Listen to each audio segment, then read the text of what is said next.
Kannur vision success സ്റ്റോറിയിലേക്ക് പ്രിയ പ്രേക്ഷകർക്ക് ഹൃദ്യമായ സ്വാഗതം. സക്സസ് സ്റ്റോറി ടീം എന്നുള്ളത് പാട്യം ഗ്രാമപഞ്ചായത്തിലെ ചെറുവാഞ്ചേരി എന്ന സ്ഥലത്താണ്. ചെറുവാഞ്ചേരി ചീരാറ്റ എന്ന കൊച്ചു ഗ്രാമത്തിലാണ്.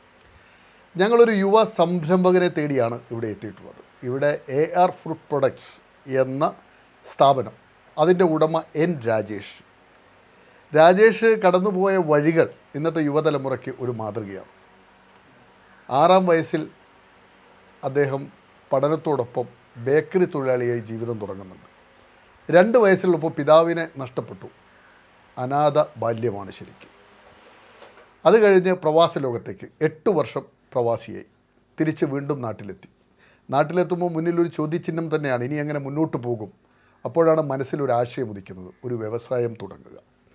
കേരളത്തിലൊരു വ്യവസായം തുടങ്ങുക എന്ന് പറഞ്ഞാൽ അത്ര എളുപ്പമുള്ള കാര്യമല്ല. അതും വൻകിട കമ്പനികൾ പുറത്തിറക്കുന്ന പ്രൊഡക്റ്റുകളുമായി മത്സരിക്കാനുള്ള ഒരു വ്യവസായമാണ്. അതിനുള്ള ശ്രമങ്ങൾ അദ്ദേഹം ആരംഭിച്ചു. ജില്ലാ വ്യവസായ കേന്ദ്രത്തിലേക്കൊരു യാത്ര. അങ്ങനെ 10 ദിവസം വ്യവസായ കേന്ദ്രത്തിലെ പരിശീലനം. പിന്നീട് വായ്പ സംഘടിപ്പിക്കാനുള്ള നെട്ടോട്ടം. സാധാരണക്കാരായ മനുഷ്യൻ ഈ ചെറുപ്പക്കാരന് പിരാന്താണ് എന്ന നിലക്കാണ് കണ്ടത്. കാരണം എങ്ങനെ ഈ കൊച്ചു ഗ്രാമത്തിൽ നിന്ന് ഒരു വ്യവസായം ഒരു ചെറുപ്പക്കാരന് തുടങ്ങാൻ പറ്റും. എന്നാൽ ചരിത്രം തിരുത്തി എഴുതി സ്വന്തമായൊരു വ്യവസായം തുടങ്ങി. ഇന്ന് 48ലേറെ ഉൽപ്പന്നങ്ങൾ പുറത്തിറക്കുന്ന AR ഫുഡ് പ്രൊഡക്ട്സ് നയിക്കുമ്പോൾ അദ്ദേഹത്തിൻ്റെ ജീവിതയാത്ര നമുക്കറിയേണ്ടതുണ്ട്. നമുക്കൊന്ന് അദ്ദേഹത്തിലൂടെ കടന്നു പോകാം. രാജേഷിന് കണ്ണൂർ വിഷൻ സക്സസ് സ്റ്റോറിയിലേക്ക് ഏറെ സ്നേഹത്തോടെ സ്വാഗതം. രാജേഷ്, ഈ AR എന്ന് പറഞ്ഞാൽ എന്താ? AR എന്ന് പറഞ്ഞാൽ ആരോഗ്യരക്ഷ. യെസ്. രാജേഷ് ജനിച്ചത് എവിടെയാണ് ശരിക്കും? ഞാൻ ഇതിൻ്റെ അടുത്തൊരു 3 കിലോമീറ്റർ അടുത്ത് നരവൂർ എന്ന സ്ഥലത്തെ പേര്. നരവൂർ. മാതാപിതാക്കൾ? അമ്മയുടെ പേര് രാധ, ഹൗസ് വൈഫാണ്. അച്ഛൻ ചെറുപ്പത്തിലെ മരണപ്പെട്ടു. എത്ര മക്കളായിരുന്നു നിങ്ങൾ? ഞങ്ങൾ 3 ആൺമക്കളാണ്. അതിനകത്ത് ഏറ്റവും മൂത്തയേട്ടൻ മരണപ്പെട്ടു. ഒരു 3-4 വർഷമായി. എന്താണ് അസുഖം? അസുഖം പെട്ടെന്ന് അറ്റാക്ക് വന്നിട്ടാണ് പുള്ളി മരണപ്പെട്ടത്. ബാക്കി 2 പേരാണ്? ബാക്കി 2 പേര്. അമ്മ ഇപ്പോഴും ഉണ്ട്. പിന്നെ ഒരു ചേട്ടൻ ചുമട്ട് തൊഴിലാളിയാണ്. ഇവിടെ പുത്തൂർ ടൗണിലാണ് ജോലി ചെയ്യുന്നത്. രാജേഷ്, എങ്ങനെയാണ് ചെറുപ്പകാലം? ചെറുപ്പകാലം വെച്ചാൽ അത്യാവശ്യം സാമ്പത്തിക കുടുംബത്തിലാണെങ്കിലും എനിക്ക് ഇങ്ങനെ നമ്മളെ പിതാവ് നഷ്ടപ്പെട്ടെന്ന് അമ്മയുടെ വീട്ടിലേക്ക് വരേണ്ടി വന്നു. അപ്പോൾ ആ ഒരു ഇതിൽ ചെറുപ്പത്തിലൊക്കെ അമ്മ അച്ഛൻ നഷ്ടപ്പെട്ട പിന്നെ ആ ഒരു ബുദ്ധിമുട്ടിലൊക്കെ അറിയാൻ പറ്റുന്നതാണല്ലോ. അച്ഛൻ്റെ വീട്ടിൽ പിതാവില്ലാത്ത ഒരു ബുദ്ധിമുട്ടായിരുന്നു. അനാഥ ബാല്യം. എവിടെയാണ് പഠിച്ചത്? ഞാൻ വീട്ടിൻ്റെ അടുത്ത് തന്നെ സ്കൂളിലാണ് പഠിച്ചത്. നരവൂർ സൗത്ത് LP സ്കൂൾ അതിൻ്റെ പേര്. അതിനുശേഷം സൗത്ത് കൂത്തുപറമ്പ് LP സ്കൂളിൽ പാറാൽ അവിടത്തേക്ക് മാറി. പിന്നെ ഹൈസ്കൂൾ ജീവിതത്തിൻ്റെ അടുത്ത് തന്നെയാണ് ചീരാട്ടി. ഇവിടെ തന്നെ PGMBHS എന്ന് പറഞ്ഞാണ്. ഇവിടെയാണ് 10ാം ക്ലാസ് വരെ 3 സ്കൂളുകളിൽ പഠിച്ചു. ചെറുപ്പത്തിൽ 6-ാം വയസ്സിൽ ജോലിക്ക് ഇറങ്ങി. എവിടെയാണത്? നമ്മുടെ വീട്ടിന്റെ അടുത്ത് ബേക്കറിലാണ് ജോലിക്ക് ഇറങ്ങിയത്. എന്തായിരുന്നു ബേക്കറിയുടെ പേര്? ആരാണ് അതിന്റെ നടത്തുന്നത്? എങ്ങനെയാണ് 6-ാം ക്ലാസ്സിൽ പഠിക്കുമ്പോഴൊക്കെ ഒരു ജോലിക്ക് ചെല്ലുമ്പോൾ ഉള്ള ഒരു അവസ്ഥ എന്താണ്? അല്ല, അന്നത്തെ കാലത്ത് നമ്മൾ ഇപ്പോഴൊരു നിയമമൊക്കെ കർശനാക്കിയത് ഈ ബാലവേല അങ്ങനെ കാര്യങ്ങൾ. അന്നൊന്നും പിന്നെ എല്ലാവരും ചെറുപ്പം എന്തെങ്കിലും ജോലി ചെയ്തു. അങ്ങനെ അവിടെ ജോലി കയറാം. സ്കൂൾ വിട്ട് 4 മണിക്ക് വിട്ട് വന്നാൽ പിന്നെ അവിടെ ജോലി 5-6 മണി വരെ അങ്ങനെ പോവായിരുന്നു. പിന്നെ ആദ്യം കിട്ടിയ ശമ്പളം എത്രയായിരുന്നു? അന്നേരം ശമ്പളം ഇല്ല ശരിക്കും പറഞ്ഞാൽ. നമുക്ക് സ്കൂൾ തുറക്കുമ്പോൾ എന്തെങ്കിലും ഈ യൂണിഫോമിന്റെ എന്തെങ്കിലും ഡ്രസ്സ് എടുക്കാനൊക്കെ പൈസ അവരെ എടുത്തുള്ളൂ. ശമ്പളമായിട്ടൊന്നും ഇല്ല അന്നേരം. എന്തെങ്കിലും ഓണത്തിന് എന്തെങ്കിലും തന്നാലായി, അത്രയേ ഉള്ളൂ. ശമ്പളത്തിന് വേണ്ടിയല്ല. നമ്മൾ ആ ഒരു ഞാൻ പണി പഠിച്ചതായിരുന്നു. എന്തൊക്കെ ഉണ്ടാക്കാൻ പഠിച്ചു? ഞാൻ കേക്ക്, ബിസ്ക്കറ്റ് അങ്ങനെ ഐറ്റംസ് ചെയ്യായിരുന്നു. എല്ലാം ഉണ്ടാക്കി. അതുകൊണ്ട് എന്റെ ഈ മേഖല എനിക്ക് വിജയിപ്പിക്കാൻ പറ്റി. ആ ഒരു അനുഭവം വെച്ച് നോക്കുമ്പോൾ എനിക്ക് ഈ മേഖല നന്നായിട്ട്. 6-ാം ക്ലാസ്സിൽ പഠിക്കുമ്പോൾ ബേക്കറി തൊഴിലാളിയായി ജീവിതം തുടങ്ങിയത് ഇന്ന് AR പ്രൊഡക്ട്സിന്റെ അമരത്തിരിക്കാൻ മാറി അല്ലേ? അതിനുശേഷം ബേക്കറി തന്നെ 10ാം ക്ലാസ് വരെ തുടർന്നായിരുന്നു. 10ാം ക്ലാസ് തുടർന്നു. അതിനുശേഷം സ്കൂൾ വിട്ടാണ്ട് പിന്നെ അതിന് നേരെ പോയത് സുൽത്താൻ ബത്തേരി ആയിരുന്നു. എന്തായിരുന്നു? അതും ബേക്കറി തന്നെയായിരുന്നു. അവിടെ ബേക്കറി. അവിടെ ശേഷം എനിക്ക് 1 വർഷം തന്നെ നിന്നായിരുന്നു. പിന്നെ ഞാൻ അവിടുന്ന് നാട്ടിൽ കുറച്ച് തിരിഞ്ഞ് കളിച്ച് പിന്നെ അവിടുന്ന് എൻ്റെ ഫ്രണ്ട് കോലാപ്പൂരേക്കാണ് ഫസ്റ്റ് ജോലിക്ക് പോയത്. അതും ബേക്കറി പണിയായിരുന്നു. ഒരു 2-3 വർഷം അവിടെ ജോലി ചെയ്തു. അപ്പോൾ ഒരു ഫ്രണ്ട് ഉണ്ടായിരുന്നു, ഇൻകം ടാക്സ് ഓഫീസറാണ്. പുള്ളിക്ക് എന്നെ ഭയങ്കര ഇഷ്ടമായിരുന്നു. നമ്മൾ ആ ഒരു ഡീലിങ്സ് തന്നെ ഇഷ്ടപ്പെട്ടു. പുള്ളി ഒരു കമ്പനിയിൽ തന്നെ ജോലിക്ക് കയറ്റിയായിരുന്നു. മേനോൻ പിസ്റ്റൺ എന്ന കമ്പനിയുടെ പേര്. അവിടെ ആ ഒരു പ്ലേറ്റിംഗ് സെക്ഷൻ, നമ്മൾ ഈ പിസ്റ്റണൊക്കെ പ്ലേറ്റ് ചെയ്ത് നമ്മൾ കോട്ടിംഗ് ഇല്ലേ, ആ സെക്ഷനിലായിരുന്നു. അവിടുന്ന് പിന്നെ ഫ്രണ്ട് മുഖേന വേറെ കമ്പനി കയറി. ആ CNC ലേത്ത് മെഷീനിലായിരുന്നു. അതിന് പിന്നെ എനിക്കൊരു ABCD അറിയത്തില്ലായിരുന്നു. ആ പുള്ളിയുടെ പണിയൊക്കെ പഠിച്ചു. അങ്ങനെ പിന്നെ ഒരു ഘട്ടം ഘട്ടമായിട്ട് മാറിക്കൊണ്ടുവന്നു. പിന്നെ അത്യാവശ്യം നല്ല പോസ്റ്റൊക്കെ കിട്ടി. പിന്നെ അന്ന് ഗൾഫിലേക്ക് ട്രൈ ചെയ്തത് ഞാൻ. എത്രാം വയസ്സിലാണ് ഗൾഫിലേക്ക് പോകാനുള്ള മോഹം? എന്താണ് ഈ ഗൾഫിലേക്ക് പോകാൻ തോന്നുന്നത്? കോലാലംപൂർ അല്ല, എനിക്കിപ്പോ എടുത്തു പറഞ്ഞ വലിയ ക്വാളിഫിക്കേഷൻ എനിക്കില്ല. ഞാൻ വെറും 10ാം ക്ലാസ് മാത്രമേ ഉള്ളൂ. അപ്പൊ അതെനിക്ക് നല്ല ബുദ്ധിമുട്ടാണ്. ഇങ്ങനെ ആ പഠിപ്പ് എനിക്ക് നല്ല ബുദ്ധിമുട്ടുണ്ടായിരുന്നു. എല്ലാവരും ക്വാളിഫൈ, ഇപ്പം നമ്മൾ ഒരു കമ്പനി ബയോഡേറ്റ എടുക്കുമ്പോൾ അവർ ആദ്യം ക്വാളിഫിക്കേഷൻ നോക്കാം. അപ്പൊ നമ്മൾ ബയോഡേറ്റ നോക്കുന്ന SLC, അപ്പോൾ എവിടെയും ഹെൽപ്പറായിട്ടും കാര്യങ്ങൾ അവിടെ എടുത്തുള്ളൂ. പക്ഷെ നമ്മൾ ഇപ്പം നമുക്ക് എല്ലാവർക്കും ഇഷ്ടംപോലെ കഴിവുണ്ടാവും. പക്ഷെ അത് മനസ്സിലാക്കുമ്പോൾ അത് മനസ്സിലാക്കി എടുക്കണം നമ്മൾ. ആ കഴിവ് നമ്മൾ പുറത്തേക്ക് കൊണ്ടുവരണം നമ്മളെ കഴിവ്. പക്ഷെ അത് മനസ്സിലാക്കുന്നത് അവന് ബയോഡേറ്റ ക്വാളിഫിക്കേഷൻ ഇല്ല, അപ്പോൾ നമ്മൾ സൈഡിൽ തള്ളി കളയും. പക്ഷെ ഞാൻ തന്നെ സ്വയം പറയുന്നത് എനിക്കൊരു കഴിവുണ്ട്, ഞാൻ തന്നെ പരമാവധി ഉപയോഗിച്ചു അങ്ങനെ കൊണ്ടുപോകുന്നതാണ്. കോലാപ്പൂരിൽ എത്ര വർഷം സർവീസ് ചെയ്തു? ഞാൻ 6 വർഷം ഉണ്ടായിരുന്നു. 7 വർഷം ഉണ്ടാവും. ജോലിക്കാരനായിട്ട് തന്നെ എല്ലായിടത്തും ജോലിക്കാരനായിട്ട്? എല്ലാം ജോലിക്കാരനായിട്ട്. ഗൾഫിലായപ്പോൾ ജോലിക്കാരനായിട്ടാണ്. അപ്പൊ ഈ കോലാപ്പൂരിൽ നിന്ന് നാട്ടിലേക്ക് തിരിച്ചു വന്നു? തിരിച്ചു വന്നു. പിന്നെ ഇവിടെ എന്താ ചെയ്തു വന്നിട്ട്? പിന്നെ 1 വർഷത്തോളം നാട്ടിൽ തിരിഞ്ഞു മാടിക്കെട്ടു. പരിപാടി ആ സമയത്ത് ആ 1 വർഷം എന്താ ചെയ്തത്? പ്രത്യേകിച്ച് ചെയ്തൊന്നുമില്ല. രാവിലെ ഇറങ്ങും പിള്ളേരൊക്കെ കമ്പനിയായിട്ട് അങ്ങനെ അവിടെ പോയിട്ട് 1 വർഷം അങ്ങനെ കളഞ്ഞു. 1 വർഷം. പിന്നെ അങ്ങനെ തിരിച്ച് പിന്നെ ഈ ഗൾഫിൽ പോകാനുള്ള ഒരു മോഹം വരാനുള്ള കാരണം എന്താ? നാട്ടിലും ജോലിയും സെറ്റ് ആകുന്നില്ല, അതുകൊണ്ട് ഗൾഫിലേക്ക് അങ്ങനെ പോകാൻ തീരുമാനിച്ചായിരുന്നു. കോലാപ്പൂർ എടുക്കാൻ കാരണം എന്താ? കോലാപ്പൂർ വിടാനുള്ള കാരണം? കോലാപ്പൂരിന് ഇടക്കുന്ന ഗൾഫിലേക്ക് ട്രൈ ചെയ്തായിരുന്നു. അവിടെ ട്രൈ ചെയ്ത് ഇന്റർവ്യൂ ഒക്കെ അറ്റൻഡ് ചെയ്തായിരുന്നു. അപ്പൊ അവർ ഷോർട്ട് ലിസ്റ്റ് ഇട്ടായിരുന്നു സംഭവം തന്നെ. പിന്നെ കുറച്ച് കഴിഞ്ഞ് നിർത്തി വന്നപ്പോൾ പിന്നെ അവർ എനിക്ക് ഓഫർ തന്നെ ലെറ്ററൊക്കെ വന്നു, വിളിച്ചു. ജോബേശ ഓക്കെ ആക്കി. ഷാർജയിലായിരുന്നു ഫസ്റ്റ് പോയത് ഞാൻ, കൺസ്ട്രക്ഷൻ കമ്പനിയിലായിരുന്നു. ഗൾഫിൽ എവിടെയാ പോയത്? ഫസ്റ്റ് ഷാർജയില പോയത്, കൺസ്ട്രക്ഷൻ കമ്പനി. അവിടെ തന്നെ CNC ബീം കട്ടിങ് സെക്ഷനിലായിരുന്നു. കടുപ്പമുള്ളതാണ്. പിന്നെ ഡ്യൂട്ടി ഒക്കെ ചൂടും ഭയങ്കര ഡ്യൂട്ടി, നൈറ്റ് ഡ്യൂട്ടി ഒക്കെ ആയിരുന്നു. 6 to 6 ഡ്യൂട്ടി ഒക്കെ. അതൊക്കെ ഡ്യൂട്ടി ചെയ്യാൻ പറ്റില്ലല്ലോ, അത്ര ചൂടായിരിക്കും. അങ്ങനെയായിരുന്നു. പിന്നെ അവർ സെറ്റ് ആവുന്ന നിർത്തി പിന്നെ 2ാം നാട്ടിൽ വന്നു. പിന്നെ വീണ്ടും പോയി. പിന്നെ നാട്ടിൽ 1 വർഷം നിന്നു. പിന്നെ വീണ്ടും പിന്നെ വേറെ പിന്നെ 2ാം ഗൾഫ് പിന്നെ ട്രൈ ചെയ്തു. നാട്ടിൽ സെറ്റിലാത്ത പിന്നെ ഗൾഫിലൊക്കെ ട്രൈ ചെയ്തു. ലാസ്റ്റ് കമ്പനിയാണ് ദുബായിൽ പോയത്. അപ്പൊ ഈ 8 വർഷത്തിനിടക്ക് ദുബായിലുള്ള UAE എത്ര എമിറേറ്റ്സിൽ പണിയെടുത്തിട്ടുണ്ട്? ഷാർജയും ദുബായും 2 എമിറേറ്റ്സിൽ പണിയെടുത്തു. 8 വർഷം. ആ 8 വർഷത്തിന് ശേഷം വീണ്ടും തിരിച്ചു വന്നു. അപ്പൊ സാമ്പത്തിക നിലയിൽ എങ്ങനെ? അപ്പോഴത്തേക്കും സാമ്പത്തികം എന്ന് പറയാൻ ഞാൻ പറഞ്ഞു, എനിക്ക് വലിയ ക്വാളിഫിക്കേഷൻ, നമുക്ക് വലിയ പോസ്റ്റ് ഒന്നും ഇല്ലല്ലോ അവിടെ. നമുക്ക് തുച്ഛമായ ശമ്പളം ഉണ്ടാവും. സേവിങ്സ് ഉണ്ടായിരുന്നു? സേവിങ്സ് കുറച്ചുണ്ടായിരുന്നു. എടുത്തു പറയുമ്പോൾ സേവിങ്സ് ഒന്നും ഇല്ല. നമ്മൾ ശമ്പളം അത്രേ ഉള്ളൂ. നമ്മൾ അങ്ങനെ ചെലവ് എന്ന് പറഞ്ഞാൽ ബ്രദർ ഇപ്പോഴാണ് മാറിയത്. അപ്പോഴൊക്കെ എല്ലാവരും നമ്മള് ബ്രദറും എല്ലാം കൂടെ ഒരുമിച്ച് അല്ല, ബ്രദറൊക്കെ നല്ല ഹാൻഡിൽ ചെയ്യായിരുന്നു. അങ്ങനെ ഗൾഫ് മതിയാക്കി പോരാനുള്ള കാരണം എന്താ? ഗൾഫിൽ ഞാൻ പറഞ്ഞില്ലേ, നമ്മള് ജോലി ഭയങ്കര ബുദ്ധിമുട്ടില്ല. നമുക്കൊരു ഫ്രീഡം ഇല്ല ഇവിടെ. നമ്മളിപ്പോ രാവിലെ എഴുന്നേക്കുന്നു, 6 മണിക്ക് ജോലിക്ക് പോകുന്നു, വൈകിട്ട് 6 മണിക്ക് തിരിച്ചു വരുന്നു. പിന്നെ എല്ലാം കുളിയൊക്കെ കഴിഞ്ഞാൽ പിന്നെ ഇവിടെ കിടന്നുറങ്ങാൻ സമയമാവും. പിന്നെ രാവിലെ 6 മണിക്ക് ഒന്നിക്ക് ഫുഡ് നല്ലതായിരിക്കില്ല. എന്തോ നമ്മൾ ആർക്കും വേണ്ടി ജീവിക്കുന്ന സംഭവം പ്രവാസ ജീവിതം. നല്ലവർക്ക് നല്ല ജോലിയുള്ളവരുണ്ട്. പക്ഷെ എന്നെയൊക്കെ അപേക്ഷിച്ച് നമ്മൾ എന്തോ സമയം കളയുന്നുണ്ട്. രാവിലെ പോകുന്നു, വൈകിട്ട് വരുന്നു, പിന്നെ പോകുന്നു, പിന്നെ വരുന്നു. വെള്ളിയാഴ്ച നമുക്ക് ഡ്യൂട്ടിയാണ്. പിന്നെ ലീവ് ഒന്നുമില്ല. ലീവ് എപ്പോഴെങ്കിലും എന്തെങ്കിലും പെരുന്നാൾ കാര്യങ്ങളുണ്ടെങ്കിൽ അതാണ്. പിന്നെ ലീവ് എടുത്താൽ ശമ്പളം കട്ടിങ്ങുണ്ട്. അങ്ങനെ കുറേ സംഭവം ഉണ്ടാവും. 2 പേര് ലേറ്റ് ആയാലും അതിന്റെ ശമ്പളം കട്ടിങ്ങുണ്ട്. അങ്ങനെ കുറേ സ്ട്രിക്റ്റ് റൂൾസും കാര്യങ്ങളാണ്. നമ്മളെ പോലത്തെ ഒരു സാധാ ലേബർക്ക് കുറച്ച് ബുദ്ധിമുട്ടാണ് ആ കമ്പനിയിൽ. അപ്പൊ അതൊരു കാലഘട്ടം അത്ര സുഖകരമായിരുന്നു. എത്ര മണിക്കൂർ ഉണ്ടായിരുന്നു ആ കാലഘട്ടത്തിൽ ജോലിയെല്ലാം? 12 മണിക്കൂർ ഡ്യൂട്ടിയാണ് അവിടെ. 12 hours 2 ഷിഫ്റ്റ് ആയിട്ട് എല്ലാ ആഴ്ചയും. പണി, അതിനുശേഷം ലെയ്ത്താണ്. അതിനുശേഷം പ്രവാസി ജീവിതം. അപ്പോഴത്തേക്കും വയസ്സ് എത്രയായി? അപ്പോഴത്തേക്ക് 34 വയസ്സായി. 34 വയസ്സ്. നീണ്ട 8 2 10 വർഷം അല്ലേ? ദീർഘകാലം. അതിനുശേഷം വീണ്ടും നാട്ടിൽ തിരിച്ചു. അപ്പോൾ പ്ലാൻ ചെയ്തു, ഇപ്പൊ ഇത്രയും കഷ്ടപ്പെട്ട് നാട്ടിൽ എന്തെങ്കിലും ഒരു ജോലി നോക്കണം പ്ലാൻ ചെയ്തു. ജോലി തേടി വീണ്ടും നാട്ടിൽ. ഞാൻ ഗൾഫിലേക്കുമ്പോഴേ പ്ലാൻ ചെയ്തു നാട്ടിൽ എന്തെങ്കിലും ജോലി അല്ലെങ്കിൽ എന്തെങ്കിലും തുടങ്ങണമെന്ന് പ്ലാൻ ചെയ്തിട്ടാണ് വന്നത് തന്നെ.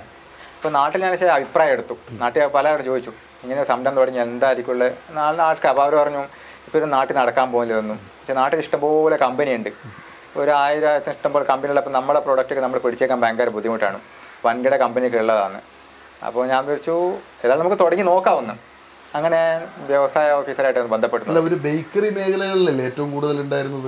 എന്തുകൊണ്ട് നിങ്ങൾ ഒരു ബേക്കറി തുടങ്ങുന്നതിനെ കുറിച്ച് ആലോചിച്ചില്ല? ഞാനൊരു വ്യത്യസ്തമായിട്ടൊന്ന് ഒരു മേഖല ചിന്തിച്ചതാണ്. ബേക്കറി ഇഷ്ടംപോലെ ഞാനൊരു വ്യത്യസ്തമായിട്ടുള്ളൊരു ആശയമാണ് കൊണ്ടുവന്നത്.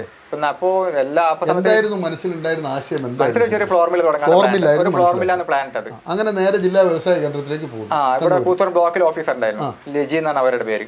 അവർ മാഡത്തിനായിട്ട് ബന്ധപ്പെട്ട് നല്ല ഹെൽപ്പായിരുന്നു. മാഡത്തിനെ ഹെൽപ്പ് ചെയ്തു. അവർ പറഞ്ഞു ഇങ്ങനെയൊക്കെ ഇങ്ങനെ പരിപാടിയൊക്കെ ഉണ്ട്, അത് ഇങ്ങനെ ഓൺലൈനിൽ അപ്ലൈ ചെയ്യാൻ പറഞ്ഞു. അപ്പോൾ നമ്മൾ ഡോക്യുമെന്റ്സ് വെച്ച് എല്ലാം വെച്ച് അപ്ലൈ ചെയ്തു. പിന്നെ വ്യവസായത്തിന് ഒരു 10 ദിവസം ക്ലാസ് ഉണ്ടായിരുന്നു. അവരെ നമ്മൾ എങ്ങനെ സംരംഭങ്ങൾ തുടങ്ങാമെന്ന്, നമ്മൾ ലോണിനെ പറ്റിയുള്ളത്, GST ഡിപ്പാർട്ട്മെന്റ്, മാർക്കറ്റിംഗ് കാര്യമെല്ലാം എങ്ങനെയാണെന്നുള്ള ഒരു ക്ലാസ്സുകൾ ഇപ്പോൾ അതിനകത്തുള്ള ഒരു ഡിപ്പാർട്ട്മെന്റ് ഒരു ആൾക്കാരുണ്ട്, അവരൊന്നും ഒരു ക്ലാസ് എടുത്തിരുന്നു. 10 ദിവസം ഒരു ക്ലാസ് എടുത്തു തന്നു.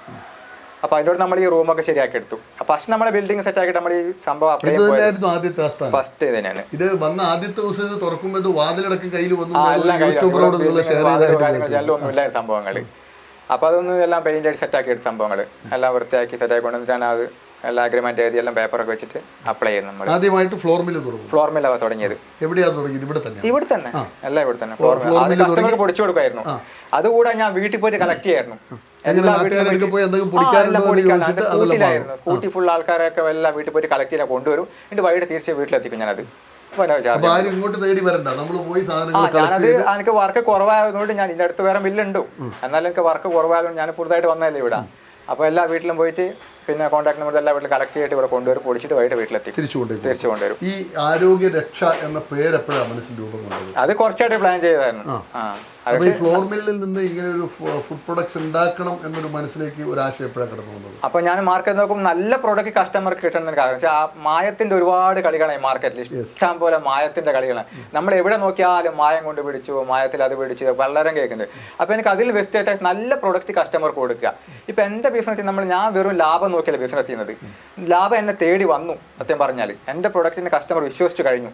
ഇപ്പൊ കസ്റ്റമർ നോക്കുക ഞാൻ എന്താ ഇറക്കാൻ നിൽക്കുന്നത്. അവർ ചോദിക്കും എടാ നീ അടുത്ത എന്താ ഇറക്കാൻ പോകുന്നെന്ന്. ആ ഒരു ഇതിലെ കസ്റ്റമറിൽ എന്നേക്ക് വന്നു കഴിഞ്ഞു. അല്ല രജീഷ്, ഈ വ്യവസായ കേന്ദ്രവും ബാങ്കിലും ഉണ്ട്, വായ്പ എടുത്തായിരുന്നു? വായ്പ എടുത്തു 5 ലക്ഷം ഫസ്റ്റ് വായ്പ. 5 ലക്ഷം ഏത് ബാങ്കാ തന്നത്? കേരള ഗ്രാമീൺ ബാങ്ക്. ഞാൻ ഷുവർട്ടി എന്താ കൊടുത്തത്? ഷുവർട്ടി വെച്ചാൽ പിന്നെ ഈ 5 ലക്ഷം മുദ്രയിൽ നമുക്ക് 10 ലക്ഷം നമുക്ക് സെക്യൂരിറ്റി ഒന്നും വേണ്ട. നമ്മൾ ഈ കറക്റ്റ് അവരെ ഈ ഡോക്യുമെന്റ്സ് കറക്റ്റ് കൊടുത്താൽ മതി. അവരെ ബിൽഡിംഗ് അഗ്രിമെന്റ്, പിന്നെ ബാക്കിയുള്ള നമ്മുടെ പ്രൊജക്ട് റിപ്പോർട്ടുകൾ, നമ്മുടെ മെഷീനറീസും അതിന്റെ ഒരു ഗ്രാമീണ റിട്ടയർഡ് ഓഫീസറാണ് ചെയ്തതാണത്. അവർ ചെയ്തതാണ് എനിക്ക് പ്രൊജക്ട് റിപ്പോർട്ട്. പിന്നെ ഇവരുടെ KSE പവറിൽ എത്രയുള്ള സർട്ടിഫിക്കറ്റ്, പിന്നെ ബിൽഡിംഗ് ഒക്കെ അങ്ങനെയുള്ള കുറച്ച് ഡോക്യുമെന്റ്സ് റെഡി ആയി കൊടുക്കണമായിരുന്നു. 10 ലക്ഷം നമുക്ക് വായ്പക്ക് സെക്യൂരിറ്റി ഒന്നും വേണ്ട. അതിന് മുകളിൽ നമുക്ക് എന്തെങ്കിലും ഷുവർട്ടി കൊടുക്കണം. ഈ സത്യത്തിൽ ഈ വായ്പ കിട്ടുക, സ്വയം പുതിയ സംരംഭകർക്ക് വായ്പ കിട്ടുക എന്നൊക്കെ പറഞ്ഞു കഴിഞ്ഞാൽ കേരളത്തിൽ വലിയ പ്രശ്നമാണെന്ന്. ബാങ്കുകാർക്ക് മടിയാണ് തരാൻ വേണ്ടി. നിങ്ങളെ സമീപിച്ചപ്പോഴും അങ്ങനെ മടി നിങ്ങളെ കൺവിൻസ് ചെയ്തത്? 8 മാസം എടുത്തു. അപ്പൊ അതെങ്ങനെ കൺവിൻസ് ചെയ്തു? മടുപ്പ് തോന്നിയില്ല? എനിക്ക് മടുപ്പില്ല. അവര് നമ്മൾ ടെസ്റ്റ് ചെയ്യണം പിന്നെ ചെയ്യാൻ പറ്റുമോന്ന്. നമ്മൾ പെട്ടെന്ന് വായ്പ പെട്ടെന്ന് ഏത് ബാങ്ക് നമുക്ക് കൊടുക്കൂല അങ്ങനെ. അപ്പൊ അവർ നമ്മൾ പരീക്ഷിക്കും. അവർ അങ്ങനെ തുടങ്ങാൻ പറ്റിയവന്റെ ആത്മാർത്ഥം എങ്ങനെയാന്നൊക്കെ അവർ നല്ല ഒന്ന് പരീക്ഷിച്ച് നോക്കും നമ്മളാ. എന്നിട്ട് അവരെല്ലാം പാസ്സാക്കി തരത്തുള്ളവർ. ഞാൻ ഫസ്റ്റ് എടുത്ത് 5 ലക്ഷം രൂപ വായ്പയായിരുന്നു. അതിനുശേഷം പിന്നെ ഞാൻ 10 ലക്ഷം ചോദിച്ചായിരുന്നു അവരെടുത്ത്. അപ്പൊ അവർ പറഞ്ഞു ഇപ്പം തരാൻ പറ്റില്ല, ഇങ്ങനെ സ്കീമില്ല, ഓൾറെഡി 5 ലക്ഷം എടുത്തുകൊണ്ട് തരാൻ പറ്റും. പിന്നെ വേറെ എനിക്ക് ഓപ്ഷൻ ഇല്ല, അല്ലെങ്കിൽ ഇത് കമ്പനി ഡെവലപ്മെന്റ് ചെയ്യണമായിരുന്നു. അപ്പൊ ലാസ്റ്റ് എന്റെ വീട് പണയം വെച്ചു 10 ലക്ഷം രൂപ കേരള ബാങ്കിൽ. 10 സെന്റ് സ്ഥലവും പണയം വെച്ചു. വേറെ എനിക്ക് ഞാൻ ഒരുപാട് ബാങ്കിലെ നോക്കി, ആരും തരുന്നില്ല. പ്രത്യേകിച്ച് സംരംഭമായതുകൊണ്ട് തരില്ലെന്ന് പറഞ്ഞു. വീടും സ്ഥലവും പണയം വെച്ച് 10 ലക്ഷം രൂപ എടുത്തു. എന്നിട്ടാണ് ഈ ഹൈ ടെക്നോളജി പുത്തൻ മെഷീൻ ഇറക്കിയിട്ട് ഞാൻ. പിന്നെ ഇപ്പം നമ്മൾ വറക്കുന്ന പണ്ട് ടെക്നോളജി, അതായത് ഗ്യാസിന്റെ ആണ്. അതിന്റെ ഒരു പുതിയ ടെക്നോളജി ഇലക്ട്രിക് റോസ്റ്ററാണ്. അത് വാങ്ങിച്ചു. പിന്നെ അരി കഴുകാനുള്ള സംവിധാനം ആദ്യം ഇല്ലായിരുന്നു. നമ്മൾ മാനുവലി കഴുകുമായിരുന്നു ആദ്യം അരിയൊക്കെ. പിന്നെ അതിന് മെഷീൻ വാങ്ങിച്ചു. അരി പുഴുങ്ങാനുള്ള സ്റ്റീമർ അത് വാങ്ങിച്ചു. പാക്കിംഗ് മെഷീൻ വാങ്ങിച്ചു. പാക്കിംഗ് ഫുള്ള് മൾട്ടി ബ്രാൻഡ് പാക്കിങ്ങിലേക്ക് മാറി. ആ 10 ലക്ഷം രൂപ. പിന്നെ എനിക്ക് ഡെവലപ്മെന്റ് ചെറിയ ഇച്ചിരി കടമൊക്കെ വന്ന് 5 ലക്ഷം കൊടുത്തു. അവർ ആ സ്പോർട്ട് തന്നെ പാസ്സാക്കി തന്നു. എന്നൊരു വിശ്വാസമുണ്ട് ബാങ്കിന്. അടവ് കറക്റ്റാണ്. എൻ്റെ ഷോപ്പ് അവരെല്ലാം ഇൻവെസ്റ്റ്മെന്റ് കുഴപ്പമൊന്നുമില്ല. അവർക്ക് ഇഷ്ടപ്പെട്ടോ അവർ 5 ലക്ഷം പിന്നെ എന്താണ്. കേരളത്തിൽ തുടങ്ങുന്ന വ്യവസായങ്ങളൊക്കെ ഒരു ഘട്ടം കഴിഞ്ഞാൽ അത് പ്രതിസന്ധിയിലാകുകയും പൂട്ടിപ്പോവുകയും ചെയ്യുന്ന വാർത്തകൾ സ്ഥിരം കേട്ടുകൊണ്ടിരിക്കുന്നു. പക്ഷെ എന്നെ അപേക്ഷിച്ചിടത്തോളം നന്നായിട്ട് മാനേജ് ചെയ്യാൻ ആത്മാർത്ഥത്തില്ല. ഒരു സംരംഭം പൊളിയാൻ ചാൻസ് ഇല്ല. ഉദ്യോഗസ്ഥരുടെ ഒരു പിന്തുണ എങ്ങനെയാണ്? അത് പണ്ടുണ്ടായിരുന്നു. ഇപ്പൊ ആ ഉദ്യോഗസ്ഥർ നല്ല സപ്പോർട്ടാണ്. ആദ്യമൊക്കെ എല്ലാവരും പറഞ്ഞിട്ട് ഉദ്യോഗസ്ഥന്മാർ അങ്ങനെ. പക്ഷെ ഇപ്പൊ ഒന്നുമില്ല. ഇപ്പൊ സംരംഭം നമ്മൾ വ്യവസായം നമ്മളെ പിറകെ നടക്കുക. എന്തെങ്കിലും ആശയം ഉണ്ടെങ്കിൽ നിങ്ങൾ വാ, ഇപ്പൊ വ്യവസായ വകുപ്പ് കൂടെ ഉണ്ട് എന്ന്. ഇഷ്ടംപോലെ വായ്പകൾ കൊണ്ട് കൊടുക്കാൻ വേണ്ടി ഒരു കുഴപ്പമില്ല. നല്ല വൃത്തിയായിട്ട് സംരംഭം ക്ലിയർ ആക്കാൻ കേരളത്തിൽ വിജയിച്ചിരിക്കും. നിങ്ങൾ ആദ്യം പുറത്തിറക്കിയ പ്രോഡക്റ്റ് എന്താ? ഞാൻ പുട്ടുപൊടി മുളക് പൊടി ഫസ്റ്റ് ഇറക്കിയത്. സാധാ അരിയുടെ പുട്ടുപൊടി, പിന്നെ മുളക് പൊടി, സാധാരണ മുളക് പൊടി. നിങ്ങളുടെ മില്ലിൽ തന്നെ നമ്മുടെ മില്ലിൽ തന്നെ പൊടിച്ച് പാക്ക് ചെയ്ത് നമ്മൾ പാക്ക് ചെയ്യാൻ അന്നേരം നമുക്ക് പാർക്ക് നമ്മൾ ജസ്റ്റ് പ്ലെയിൻ കവറിൽ സ്റ്റിക്കർ കൂടി ചെയ്ത് അതൊക്കെ അക്സെപ്റ്റ് ചെയ്യാൻ ഭയങ്കര ബുദ്ധിമുട്ടാണ്. ആദ്യം അതുമായിട്ട് കടകളിൽ ചെന്നപ്പോൾ ഭയങ്കര എന്റെ പ്രോഡക്റ്റ് കടയിൽ പോയി അവർ എടുത്ത് എറിഞ്ഞ കടക്കാരൊക്കെ നമ്മളെടുത്ത് ഇതൊന്നും ഇവിടെ പോവില്ല, ഇത് കഴിഞ്ഞ തോന്നിക്കൽ അട്രാക്ഷൻ പോലെ കസ്റ്റമർ അങ്ങനെ ശരിയാ ഭയങ്കര ഇതായിരുന്നു. ഫുൾ നെഗറ്റീവിലാണ് കാര്യങ്ങളൊക്കെ. അപ്പൊ അങ്ങനെ പോകുമ്പോ എപ്പോഴെങ്കിലും സങ്കടം തോന്നിയോ? ഞാൻ കിടന്ന് കരഞ്ഞിട്ടുണ്ട്. ഞാൻ വീട്ടിലേക്ക് ഇഷ്ടം പോലെ പറഞ്ഞ കാര്യമുണ്ട് എന്റെ സ്ഥിതി ഓർത്തിട്ട്. ഞാൻ എന്തായിരിക്കും സ്ഥിതി, പിന്നെ എനിക്ക് ധൈര്യമാണ്. ഞാൻ പിന്നെ കഷ്ടപ്പെടുന്ന ഭയങ്കര. ഈ ആദ്യം ഉണ്ടാക്കിയ ഈ പുട്ടുപൊടിയും മുളക് പൊടിയും എങ്ങനെയാണ് കടകളിലേക്ക് കൊണ്ടുപോയിരുന്നത്? എന്റെ സ്കൂട്ടിയിലുണ്ടായിരുന്നു. സ്കൂട്ടിയിൽ നമ്മൾ കാർഡ്ബോർഡ് ബോക്സില്ലേ, അതില് ഫുള്ള് ഫ്രണ്ട് ഫസ്റ്റ് ഇറക്കിയ പ്രൊഡക്റ്റുമായിട്ട് ആദ്യം പോയത് അങ്ങോട്ടാ? ഏത് കടയിലേക്കാണ്? നാട്ടുപുറത്ത്, ഈ പരിസരം തന്നെ. അപ്പൊ അവര് സ്വീകരിച്ചോ നാട്ടുകാർ? വീട്ടിന്റെ അടുത്ത കുറച്ച് കടക്കാരൊക്കെ സ്വീകരിക്കും. നമ്മൾ ആ പരിധി വിട്ടൊന്നും നമ്മൾ സ്വീകരിക്കില്ല അവര്. ഇപ്പൊ നമ്മൾ അത്യാവശ്യം അറിയുന്ന ആൾക്കാരായതുകൊണ്ട് പറഞ്ഞോ ചെറിയ ഒരുപാട് ആൾക്കാർ അവരിതൊന്നും നടക്കാൻ പോകുന്നില്ല, അല്ലെങ്കിൽ പ്രൊഡക്റ്റ് നാട്ടിലല്ലേ, അതൊന്നും വിജയിക്കൂല, അങ്ങനെ കുറെ ഇതുണ്ടായിരുന്നു അവർക്ക്. പിന്നെ ഇടയ്ക്ക് കുറെ പൂട്ടിക്കാനും കുറെ നോക്കിയ ആൾക്കാർ. അതിപ്പോ നാട്ടിലിപ്പോ നമ്മുടെ അടുത്തൊരു ബിസിനസ്സും കാര്യങ്ങളൊക്കെ ഒരു ആൾക്കാർക്ക് ഒരു ഇതുണ്ടാവുമല്ലോ, നമ്മൾ ചെറിയ അസൂയ ഉണ്ടാവുമല്ലോ. അവര് കുറെ ആൾക്കാരെ പറഞ്ഞു വിട്ടിട്ടു ആരൊക്കെ പേര് നോക്കാൻ, അങ്ങനെ കുറെ കാര്യങ്ങൾ ഉണ്ടായിരുന്നു. അപ്പൊ പിന്നെ പരാതി നമ്മൾ ഫസ്റ്റ് നമ്മളെ ബോർഡൊക്കെ റോഡിലെ സൈഡിൽ കുറച്ചായിരുന്നു. അപ്പൊ തുടങ്ങിയപ്പോ തന്നെ അതെടുത്ത് മാറ്റാൻ പഞ്ചായത്തിലൊക്കെ ആരോ കംപ്ലൈന്റ് ആയിരുന്നു, അതൊക്കെ എടുത്ത് മാറ്റി. അങ്ങനെ കുറെ നമ്മൾ എങ്ങനെ ഇതിൽ നോക്കാൻ പറ്റും, അങ്ങനെ ചെറിയ ചെറിയ പണികളൊക്കെ തന്നോണ്ടിരുന്നു ഇങ്ങനെ. പക്ഷെ എനിക്ക് പണികളൊക്കെ കരുത്ത് നൽകുകയാണോ സങ്കടപ്പെടുത്തുകയാണോ ചെയ്തത്? സങ്കടപ്പെടുത്തുകയും ചെയ്തു, പക്ഷെ ധൈര്യവും കിട്ടിയത്. അതിന് നാട്ടുകാരിൽ നിന്ന് സപ്പോർട്ടേഴ്സ് ഉണ്ടായിരുന്നില്ലേ? നിങ്ങളെ പിന്തുണയ്ക്കുന്നവരുണ്ടായിരുന്നു? ഉണ്ടായിരുന്നു, ഇഷ്ടം പോലെ ഉണ്ടായിരുന്നു. പിന്തുണയ്ക്കവരാണോ കൂടുതൽ, എതിർത്തവരാണോ കൂടുതൽ? രണ്ടു ഭാഗമുണ്ട്. എന്തിനാ അവരങ്ങനെ എതിർക്കേണ്ട? ഒരു ഓരോ മനുഷ്യന്റെ ഓരോ സ്വഭാവങ്ങളാണല്ലോ. ഇപ്പൊ എല്ലാ മനുഷ്യൻ 10 പേരിലെ 10 ഒരുപോലല്ലോ. അപ്പം പല ഇതിൽ ക്യാരക്ടർ ആയിരിക്കല്ലോ. ഇപ്പൊ ഇന്നും എതിർക്കുന്നവരുണ്ടാകും നമ്മളാ, പക്ഷെ നമ്മളതൊന്നും മൈൻഡ് ചെയ്യുന്നില്ല. അപ്പൊ 2 പ്രൊഡക്റ്റിൽ നിന്ന് തുടങ്ങി ഇന്നിപ്പോ എത്ര 47 പ്രൊഡക്റ്റ് ആയി. 48 നമ്മൾ ഇന്ന് ലോഞ്ച് ചെയ്യാൻ പോകും. ഷൂട്ട് നടക്കുന്ന ദിവസമാണ് നമ്മള് മുളപ്പിച്ച റാഗിയില്ലേ, അതിന്റെ പുട്ടുപൊടി. നമ്മളെപ്പോഴും ധാന്യങ്ങൾ മുളപ്പിക്കുന്ന പ്രോട്ടീൻ ഹൈ ആയിട്ട് മാറും. അതിന്റെ നമ്മൾ പ്ലാൻ ചെയ്യുന്നത്. പ്രധാനപ്പെട്ട പ്രൊഡക്റ്റുകൾ ഏതൊക്കെയാണ്? പ്രധാനപ്പെട്ട നമ്മളെല്ലാം പ്രധാനപ്പെട്ട തന്നെയാണ്. അല്ല അങ്ങനെയല്ല, സ്പെഷ്യാലിറ്റി. ഇപ്പൊ നിങ്ങളിപ്പോ പറഞ്ഞ പുട്ടുപൊടി സാധാരണ മാർക്കറ്റിൽ കിട്ടുന്ന സാധനം, നിങ്ങൾ പറയുന്ന മുളക് പൊടി സാധാരണ നിങ്ങൾ മാർക്കറ്റിൽ കിട്ടും. ഇപ്പൊ നിങ്ങൾ പറഞ്ഞ ഈ റാഗി മുളപ്പിച്ചത് പൊടിച്ചു വരുന്നു എന്നുള്ളത് വെറൈറ്റിയാണ്. അങ്ങനെ നിങ്ങളുടെ സ്പെഷ്യാലിറ്റി എന്റെ ഇപ്പൊ എടുത്തു പറയുന്നത് എന്റെ സന്തോഷമുള്ള കാര്യം, നമ്മളൊരു ഡേറ്റ്സിൽ ഈത്തപ്പഴം, അതിന്റെ കുരുവിന്റെ കോഫിയാണ് ഏറ്റവും ഫേമസ് ആയി കിടക്കുന്നത്. കോഫി പൗഡർ ഇല്ലാതെ കാപ്പിപ്പൊടി ഇല്ലാതെ സാധനം. അതിനെങ്ങനെയാണ് കാപ്പി എന്ന് പേരിടുക? കാപ്പിപ്പൊടി, കാപ്പി കുരുവിൽ നിന്നാണ് കോഫി ഉണ്ടാകുന്നത്. പക്ഷെ അത് നിങ്ങളുടെ ഡയറ്റ്സിന്റെ കുരുവിൽ നിന്ന് കോഫി പൗഡർ ഉണ്ടാക്കിയിട്ട് അതിന് കോഫി എന്ന് പേര്. അതിപ്പോ നമ്മൾ ആ പ്രോഡക്റ്റ് നമ്മൾ ഗൂഗിളിൽ അടിച്ചാലും കോഫി പൗഡർ തന്നെ പറയുന്നത്. അതിന്റെ ഡേറ്റ്സിന്റെ കോഫി പൗഡർ തന്നെ വരുന്ന സംഭവം അങ്ങനെയാണ് വരുന്നത്. അത് എവിടുന്ന് ആശയം കിട്ടിയത്? അതിന്റെ ഫ്രണ്ട് എനിക്ക് പറഞ്ഞു ഇങ്ങനെ സംഭവം നല്ല പ്രൊഡക്റ്റ് ട്രൈ ചെയ്ത് നോക്കാം. അത് ഇത്രയധികം ഈ കുരു എവിടുന്ന കിട്ടുന്നത്? അത് നമ്മൾ അത് സാറേ പലർക്കും സംശയമാണ് ഇത് എവിടുന്ന് കിട്ടുന്നത്. അത് ഈസി ആയിട്ട് കിട്ടും. കാരണം വെച്ചാൽ നമ്മൾ ഈത്തപ്പഴം പാക്ക് ചെയ്യുന്ന ടീമുണ്ടല്ലോ, കുരു കളഞ്ഞ് പാക്ക് ചെയ്യുന്ന ഒരുപാട് ടീമുണ്ട്. ആ സാധനം അവരുടെ കോഴിക്കോട്. ഈ കുരു ഇല്ലാത്ത ഈത്തപ്പഴം, കുരുവിൽ അതിന് പല അണ്ടിപ്പരിപ്പൊക്കെ വെച്ചിട്ട് കൊടുക്കുന്ന ഈത്തപ്പഴത്തിന്റെ കുരു ആയിരിക്കും കളക്ട് ചെയ്യുന്നത്. അവര് ഈ അച്ചാർ കമ്പനികൾ കൊടുക്കുന്നല്ലോ, അവരെ കൊടുക്കുന്ന. അപ്പൊ ഈ കുരു നമുക്ക് ഇഷ്ടം പോലെ കിട്ടും. ഈ വീഡിയോ ഇറങ്ങിയതിന് ശേഷം നമുക്ക് ഇഷ്ടംപോലെ അനുഭവം വന്നു. മംഗലാപുരത്ത് വിളിച്ചു, പാലക്കാട് നിന്ന് വിളിച്ചു, തമിഴ്നാടിനൊക്കെ വിളിച്ചാണ്. കുരു വേണമെങ്കിൽ പറയണമെന്ന് പറഞ്ഞു. പിന്നെ സന്തോഷം, നമുക്ക് ഈ ഒരു പ്രോഡക്റ്റ് നമ്മുടെ എക്സ്പോർട്ടിന്റെ ഓർഡർ ആയി കിടക്കുക. ബാങ്കോക്ക്, തായ്ലാൻഡിലേക്ക്. Very nice. അതിന്റെ ഇന്റർവ്യൂ ചീരാറ്റ എന്ന കൊച്ചു ഗ്രാമത്തിൽ നിന്ന് ഒരു ബാങ്കോക്കിലേക്ക് പ്രോഡക്റ്റ് ഈത്തപ്പഴത്തിന്റെ ഈന്തപ്പനയുടെ ഈത്തപ്പഴത്തിന്റെ കുരുവിൽ നിന്ന് ഒരു കോഫി പൗഡർ. ഈ ബാങ്കോക്കിലേക്ക് എങ്ങനെയാണ് അതിന്റെ എക്സ്പോർട്ടിനുള്ള ഒരു നടപടിക്രമം എങ്ങനെയാണ് പൂർത്തിയാക്കിയത് രാജേഷ്? അത് എക്സ്പോർട്ടിന് ഓൾറെഡി ലൈസൻസ് അപ്ലൈ ചെയ്തിരിക്കുകയാണ്. കുറേ റൂൾസാണ് അവർ. ഹലാൽ certificate, drug and control certificate, അതിൻ്റെ ഫാറ്റും കാര്യങ്ങളൊക്കെ ലാബ് ചെക്ക് ചെയ്യുന്ന സർട്ടിഫിക്കറ്റ് വേണം. പിന്നെ ഒരു ഐ കോഡ് ഉണ്ട്, അതൊക്കെ നമ്മൾ റെഡിയാക്കണം. ഞാൻ ഓൾറെഡി അപ്ലൈ ചെയ്തിരിക്കുകയാണ്. അത് അടുത്ത് റെഡിയാവും. ബാങ്കോക്കിൽ നിന്ന് ഏത് കമ്പനിയാണ് നിങ്ങളെ സമീപിച്ചത്? കമ്പനി വെച്ചാൽ അവർ 7 സെയിൽ മാർക്കറ്റിംഗ് കമ്പനി. ആ ഒരു വലിയ കമ്പനി. അവർ അണ്ടറിൽ 13,000 ഷോപ്പ് ഉണ്ട്. അവർക്ക് 13,000 ഷോപ്പ്. ഇന്റർനാഷണൽ ബ്രാൻഡ് അവർ. അപ്പോൾ അവർ എൻ്റെ ഞാൻ ഈ കോഫിയുടെ ഒരു വീഡിയോ ചെയ്തായിരുന്നു. ഒരു ബ്ലോഗർ വെച്ചിട്ട് കഴിഞ്ഞ അവരിങ്ങനെ സംസാരിച്ചുകൊണ്ട് ബ്ലോഗർ വന്നപ്പോൾ ഒരു വീഡിയോ അവരെല്ലാം കണ്ടിട്ട് പുള്ളിയെ വിളിച്ചത്. പുള്ളിയെ കോയമ്പത്തൂർ, പുള്ളിയെ ഒരു 5 ദിവസം ഞാൻ ഇവിടെ എനിക്ക് അർജന്റ് നിങ്ങളെ മീറ്റ് ചെയ്യണമെന്ന് പറഞ്ഞു. എനിക്ക് പ്രോഡക്റ്റ് എനിക്ക് ഇഷ്ടപ്പെട്ടു, എന്തായാലും മലയാളി മീൻസ് പാതി മലയാളി. മലയാളം സംസാരിക്കും. എവിടെ വെച്ചിട്ടാണ് മീറ്റിംഗ് നടന്നത്? കോയമ്പത്തൂർ വെച്ചിട്ട്. ഹോട്ടലിൽ അവന്റെ കോയമ്പത്തൂർ സ്റ്റേഷനിൽ രാജ ലോഡ്ജ് ഉണ്ടായിരുന്നു. അവിടെ വിളിച്ച പുള്ളി അവിടെ മീറ്റ് ചെയ്തു. അവിടെ ചെന്നു. എന്നെ പുള്ളി അറിഞ്ഞു. ഞാൻ സ്റ്റേഷനത്തിന് പുള്ളിനെ കൊണ്ടുപോകുമ്പോൾ അവിടെ അത്രയും പുള്ളിക്ക് നിർബന്ധം ഈ പ്രൊഡക്റ്റ് വേണമെന്നുള്ളത്. ഇങ്ങനെ വെറൈറ്റി പ്രൊഡക്റ്റ് പുള്ളി കണ്ടിട്ടില്ല. പുള്ളി എൻ്റെ അടുത്ത് പറഞ്ഞു കാണുന്ന അങ്ങനെ വന്നു. നേരെ പിറ്റേന്ന് വണ്ടിയെ വിളിച്ചാൽ പിറ്റേന്ന് നേരെ കോയമ്പത്തൂരേക്ക് പോയി എൻ്റെ പ്രൊഡക്റ്റും കൊടുത്തു. അതിൻ്റെ പുള്ളി റിസൾട്ട് എനിക്ക് പിറ്റേന്ന് തരികയും ചെയ്തു. സൂപ്പർ സംഭവം, എക്സലന്റ് പ്രൊഡക്റ്റാണ് പറഞ്ഞിട്ട്. ഈ കോഫി കഴിച്ചാലുള്ള ബെനിഫിറ്റ്സ് എന്തൊക്കെയാണ്? ബെനിഫിറ്റ്സ് ഇതിന് ഫാറ്റ് ഒട്ടുമില്ല, നമുക്ക് ദഹനത്തിന് സഹായിക്കും. കാരണം വെച്ചാൽ ഏറ്റവും കൂടുതൽ ഫ്രൂട്ട്സിനേക്കാൾ ഏറ്റവും ഗുണങ്ങൾ നമ്മുടെ സീഡിലാണ് ഉള്ളത്. സീഡ്സ് ഏറ്റവും ഗുണങ്ങളുള്ളത്. പിന്നെ അതിനകത്ത് കുറേ ഗുണങ്ങളുണ്ട്, പക്ഷേ അത് നമ്മൾ ലാബ് ടെസ്റ്റ് കറക്റ്റ് ആകുമ്പോൾ പറയാൻ പറ്റും എന്തൊക്കെയാണ് അതിനകത്ത് ഉള്ളത്. ഈ അറിഞ്ഞിടത്തോളം ഈത്തപ്പഴം കൂടി നല്ല സംഭവമാണ്, നല്ലതാണ്. ഈത്തപ്പഴം നല്ലതാണെന്ന് നമുക്കറിയാം. അത് ഏറ്റവും നല്ല ഭക്ഷ്യവസ്തുവാണെന്ന് നമ്മളെ ബോധ്യപ്പെടുത്തുക. പിന്നെ നിങ്ങൾ ഇതിന്റെ ഒരു ഹൈജീനിക് വൃത്തി, ഇങ്ങനെ ഒരു സംവിധാനത്തിൽ എങ്ങനെയാണ് ഇതിന്റെ ഒരു ഗുണമേന്മ നിങ്ങൾ പറയുന്നു? ശുചിത്വം ഒരു പ്രധാന ഘടകമാണ്, അതെങ്ങനെയാണ് അത് കൊണ്ടു നടക്കുന്നത്? അതിപ്പോ നമ്മൾ ഓരോ ക്യാരക്ടറിൽ പെട്ടതാണ്. നമ്മളെ എന്തൊക്കെയാണ് നിങ്ങളുടെ അക്കാര്യത്തിലുള്ള പ്രേക്ഷകരോട് നിങ്ങൾക്ക് പറയാൻ പറ്റുക? ഞങ്ങൾ ഇങ്ങനെയൊക്കെയാണ് ഇതിന്റെ ശുചിത്വം മെയിൻറ്റെയിൻ ചെയ്യുന്നത്, സുരക്ഷിതത്വം ആ കാര്യത്തിൽ. ഞാനിപ്പോ ഇവിടുത്തെ പ്രോഡക്റ്റ് എല്ലാം കമ്പനി അക്കൗണ്ട് ഉണ്ട്, AR ഫുഡ്സ് അക്കൗണ്ട്. ഞാൻ എന്ത് പ്രോഡക്റ്റ് അപ്ഡേറ്റ് ചെയ്യും എപ്പോഴും. നമ്മുടെ റൂം ആയിക്കോട്ടെ, നമ്മൾ പൊടിക്കുന്നതായിക്കോട്ടെ, നമ്മുടെ റോ മെറ്റീരിയൽ എല്ലാം ഫുൾ ഞാൻ കമ്പനി എല്ലാം ഫുൾ അപ്ഡേറ്റ് ചെയ്യുന്നത്. ഇതെല്ലാം കഴുകണമല്ലോ, എങ്ങനെയാണ് കഴുകലും വൃത്തിയാക്കലും? കഴുകുന്ന മെഷീനറി ഒക്കെ ഉണ്ട് ഇവിടെ, എല്ലാം കഴുകുന്ന മെഷീനറി ഒക്കെ. നിങ്ങൾ ഏതോ ഒരു ഐറ്റം 8 തവണയൊക്കെ കഴുകുന്നുണ്ടെന്ന് ഒരു ഇന്റർവ്യൂവിൽ. എന്തുകൊണ്ടാണ് അത് 8 തവണ? നമ്മളതിനകത്ത് ഒരുപാട് വേസ്റ്റ് കിടക്കും. അതായത് റാഗിന്റെ നമ്മളെ പുല്ലുണ്ടാവുമല്ലോ, ആ പുല്ല് ടൈപ്പ് ഉണ്ടാവും. അത് ശരിക്കും 5-8 വെള്ളത്തിൽ കഴുകിയാൽ അത് ശരിക്കും ഫ്രഷ് ആയിട്ട് വരുന്നത്. പിന്നെ ശരിക്കും പൂഴി ശരിക്കും കരിച്ചെടുക്കണം. ഇത് അതിനകത്ത് പൂഴി ഉണ്ടാവും.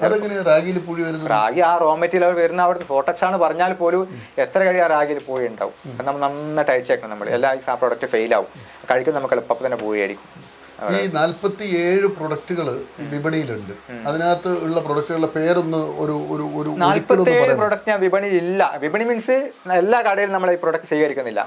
അപ്പൊ അതിനാ വിപരീതം ഞാനൊരു ഔട്ട്ലെറ്റ് തുടങ്ങി. നമ്മളെ പാട്യം കോട്ട് വരുന്ന എൻ്റെ കമ്പനിയുടെ ഔട്ട്ലെറ്റ് ഉണ്ട്, ടേസ്റ്റിക്ക് എന്ന പേര്. നമ്മുടെ സ്ഥലം MLA Mohan KP Mohan MLA ഉദ്ഘാടനം ചെയ്ത് ഈ കഴിഞ്ഞ മാർച്ച് 10.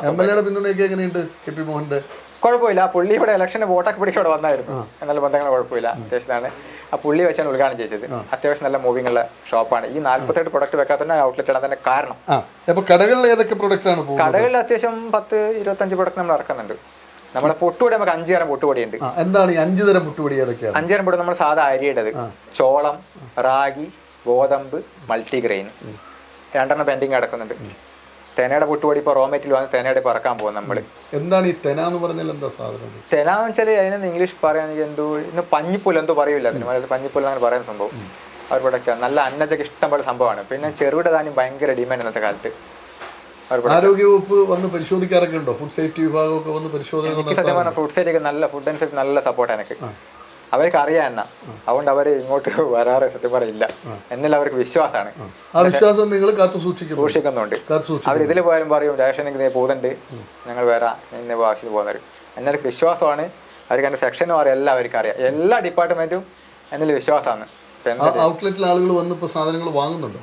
തീർച്ചയായിട്ടും അവരെന്തെങ്കിലും സംശയം വിളിക്കുകയും ചെയ്യും. അവർ ചോദിക്കേണ്ടത് ഈ പ്രോഡക്റ്റ് എങ്ങനെ എല്ലാം കറക്റ്റ്. ഇപ്പൊ എത്ര ജില്ലകളിൽ നിങ്ങളുടെ പ്രൊഡക്റ്റ്? ഇല്ല, നമ്മൾ ഈ കണ്ണൂർ ജില്ല മാത്രം. പിന്നെ ഔട്ട് ഓഫ് കേരള ചെയ്യുന്നുണ്ട്. നമ്മൾ ബാംഗ്ലൂർ മാർക്കറ്റ് ചെയ്യുന്നുണ്ട്. ബാംഗ്ലൂർ നമ്മൾ അത്യാവശ്യം പ്രൊഡക്റ്റ്. പിന്നെ ഗുജറാത്തിൽ നമ്മൾ അയച്ചു കൊടുക്കാറുണ്ട്. ബോംബെയിൽ ഇപ്പോൾ 2-3 കസ്റ്റമർ ഇപ്പം നമ്മൾ ആഴ്ചയിൽ 50 കിലോ പുട്ട് ഒരു ഹോട്ടലിൽ തന്നെ വാങ്ങിക്കുന്നത് നമ്മുടെ പ്രൊഡക്റ്റ്. 50 കിലോ പുട്ട് എല്ലാ എവരി വീക്ക്. ഇവിടെ അടുത്ത് തന്നെയാണ്, ദർഗ എന്ന ഹോട്ടലിന്റെ പേര്. അവർ ആഴ്ച 50 കിലോ പുട്ടുകൂടെ അവർ വാങ്ങിക്കാൻ. പിന്നെ വേറെ ഫ്രണ്ട് ഹോട്ടൽ അവർ ഫുള്ള് കറി മസാല മൊത്തം വാങ്ങിക്കുന്നുണ്ട്. ഈ ജില്ലാ വ്യവസായ കേന്ദ്രത്തിന്റെ യുവ സംരംഭകനുള്ള അവാർഡ് ഏത് വർഷമാണ് കിട്ടുന്നത്? കഴിഞ്ഞ വർഷം കിട്ടിയതാണ്. കഴിഞ്ഞ വർഷം. അത് എന്തൊക്കെയാണ് അവർ മാനദണ്ഡമായി കണ്ടത്? എനിക്ക് സംഭവം ഇതൊന്നും അറിയില്ല ഇതിനെ പറ്റിയിട്ട്. ഈ അവാർഡിന് സംഭവം ഒന്നും തന്നെ അറിയില്ല. അതിനോട് അവർ പറഞ്ഞു ഇങ്ങനെ മീറ്റിംഗ് ഉണ്ട്, നിങ്ങൾ പങ്കെടുക്കണം എന്ന് പറഞ്ഞു. അപ്പൊ ഞാൻ അതിന്റെ പ്ലാനില്ല വന്നു. ഈ അവാർഡ് ഒന്നും തന്നെ അറിയിച്ചില്ല അവര്. അപ്പൊ ഞാൻ അവിടെ ചെല്ലുമ്പോൾ എന്നോട് ചോദിച്ചു നിങ്ങൾ എന്റെ സ്റ്റേജിന് മുകളിൽ ഇറക്കണം എന്ന് പറഞ്ഞു. എനിക്ക് പെട്ടെന്ന് ജില്ലാ പഞ്ചായത്ത് ഹാളിൽ വെച്ചിട്ട്. അപ്പൊ എന്നോട് നിങ്ങൾ സ്റ്റേജ്, ഞാൻ പറഞ്ഞു മാറിപ്പോന്നില്ല. മാറി നിങ്ങളെ സ്ഥലം അവിടെയാന്ന് പറഞ്ഞു. അപ്പൊ ഞാൻ ചെല്ലുമ്പോൾ അവിടെ സ്റ്റേജിൽ കലക്ടർ കിടക്കുന്നു, ജില്ലാ പഞ്ചായത്ത് പ്രസിഡന്റ് PP ദിവ്യ നല്ല സപ്പോർട്ട് ആണ് കേട്ടോ. അവരുടെ വീട്ടിലൊക്കെ എന്റെ പ്രൊഡക്റ്റ് വായിക്കുന്നു ഇപ്പോഴും. ജില്ലാ പഞ്ചായത്ത് പ്രസിഡന്റ് വീട്ടിൽ നിങ്ങളുടെ അറിയാൻ പറ്റുന്നുണ്ട്. അപ്പൊ ഞാൻ മാറിയൊന്നുമില്ലേ, മാറി നിങ്ങൾക്കല്ല ഞാൻ. അപ്പൊ ഈ സംഭവം കയറി ആദ്യമായിട്ടുള്ളൂ എനിക്ക്. എന്നിട്ട് അടുത്ത സ്റ്റെപ്പ് എന്താണ്? പിന്നെ അവരിങ്ങനെ ബാക്കി കാര്യങ്ങളൊക്കെ ഇൻട്രോഡ്യൂസ് ചെയ്ത് ഇങ്ങനെ സംഭവമൊക്കെ പറഞ്ഞു. അപ്പൊ എനിക്ക് തോന്നിയത് ഇങ്ങനെ സംഭവം ഉണ്ടെന്നത്. എന്നിട്ട് ആരാണ് മൊമെന്റോ തന്നത്? കളക്ടറാണത്. വലിയ സന്തോഷമായിരുന്നു ജില്ലാ കളക്ടറിന് മൊമെന്റോ ഒക്കെ തന്നത്.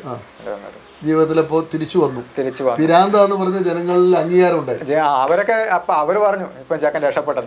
അവരുടെ അമ്മ പറയാ ചെക്കൻ രക്ഷപ്പെട്ടു, അവനങ്ങ് എത്തി. കഠിന പ്രയത്നം ഉണ്ടെങ്കിൽ ആരും രക്ഷപ്പെടുമെന്ന് ബോധ്യപ്പെടുത്തി കൊടുത്തു. തീർച്ചയായിട്ടും ബോധ്യപ്പെടുത്തി കൊടുത്തു. ഇപ്പം അടുത്ത എന്താണ്, അടുത്ത നീക്കം എന്താണ്, അടുത്ത സ്റ്റെപ്പ്? അടുത്ത നീക്കം ഒരു എന്റെ സ്വപ്നം നല്ലൊരു വലിയ പ്ലാൻ എടുക്കുന്ന ആഗ്രഹമുണ്ട് എനിക്ക്. സക്സസ് സ്റ്റോറിയുടെ ഷൂട്ടിനിടയിൽ അപ്രതീക്ഷിതമായ ഒരു അതിഥി എത്തി. രാജേഷിൻ്റെ അധ്യാപകൻ ശ്രീനിവാസൻ മാഷ്, ദേശീയ അധ്യാപക ജേതാവാണ് അദ്ദേഹം.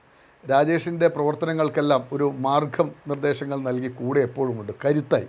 അദ്ദേഹത്തിൻ്റെ 2 വാക്കുകൾ കൂടി, ശിഷ്യനെക്കുറിച്ചുള്ള അദ്ദേഹത്തിൻ്റെ 2 വാക്കുകൾ കൂടി നമുക്ക് കേൾക്കാം. ശ്രീനിവാസൻ മാഷ്, ഞങ്ങൾ രാജേഷ് ഈ മികച്ച സംരംഭകനുള്ള ജില്ലാ വ്യവസായ കേന്ദ്രത്തിൻ്റെ അവാർഡൊക്കെ ജില്ലാ ഭരണാധികാരിയിൽ നിന്നും വാങ്ങി വ്യത്യസ്തമായ ഭക്ഷണ സംസ്കാരം കേരളത്തിൽ വളർത്തിയെടുക്കാനുള്ള ഒരു ശ്രമം നടത്തുന്ന ഒരു യുവ സംരംഭകനാണ്. നമ്മളെ മായമില്ലാത്ത ഭക്ഷണ പദാർത്ഥങ്ങൾ നാട്ടിലെത്തിക്കുന്നു. എന്താണ് താങ്കൾക്ക് ശിഷ്യനെ കുറിച്ചുള്ള താങ്കളുടെ ഒരു ഒപ്പീനിയൻ? ആദ്യം രാജേഷിൻ്റെ വളർച്ചയുടെ അഭിമാനം ഞാൻ പങ്കുവെക്കുകയാണ്.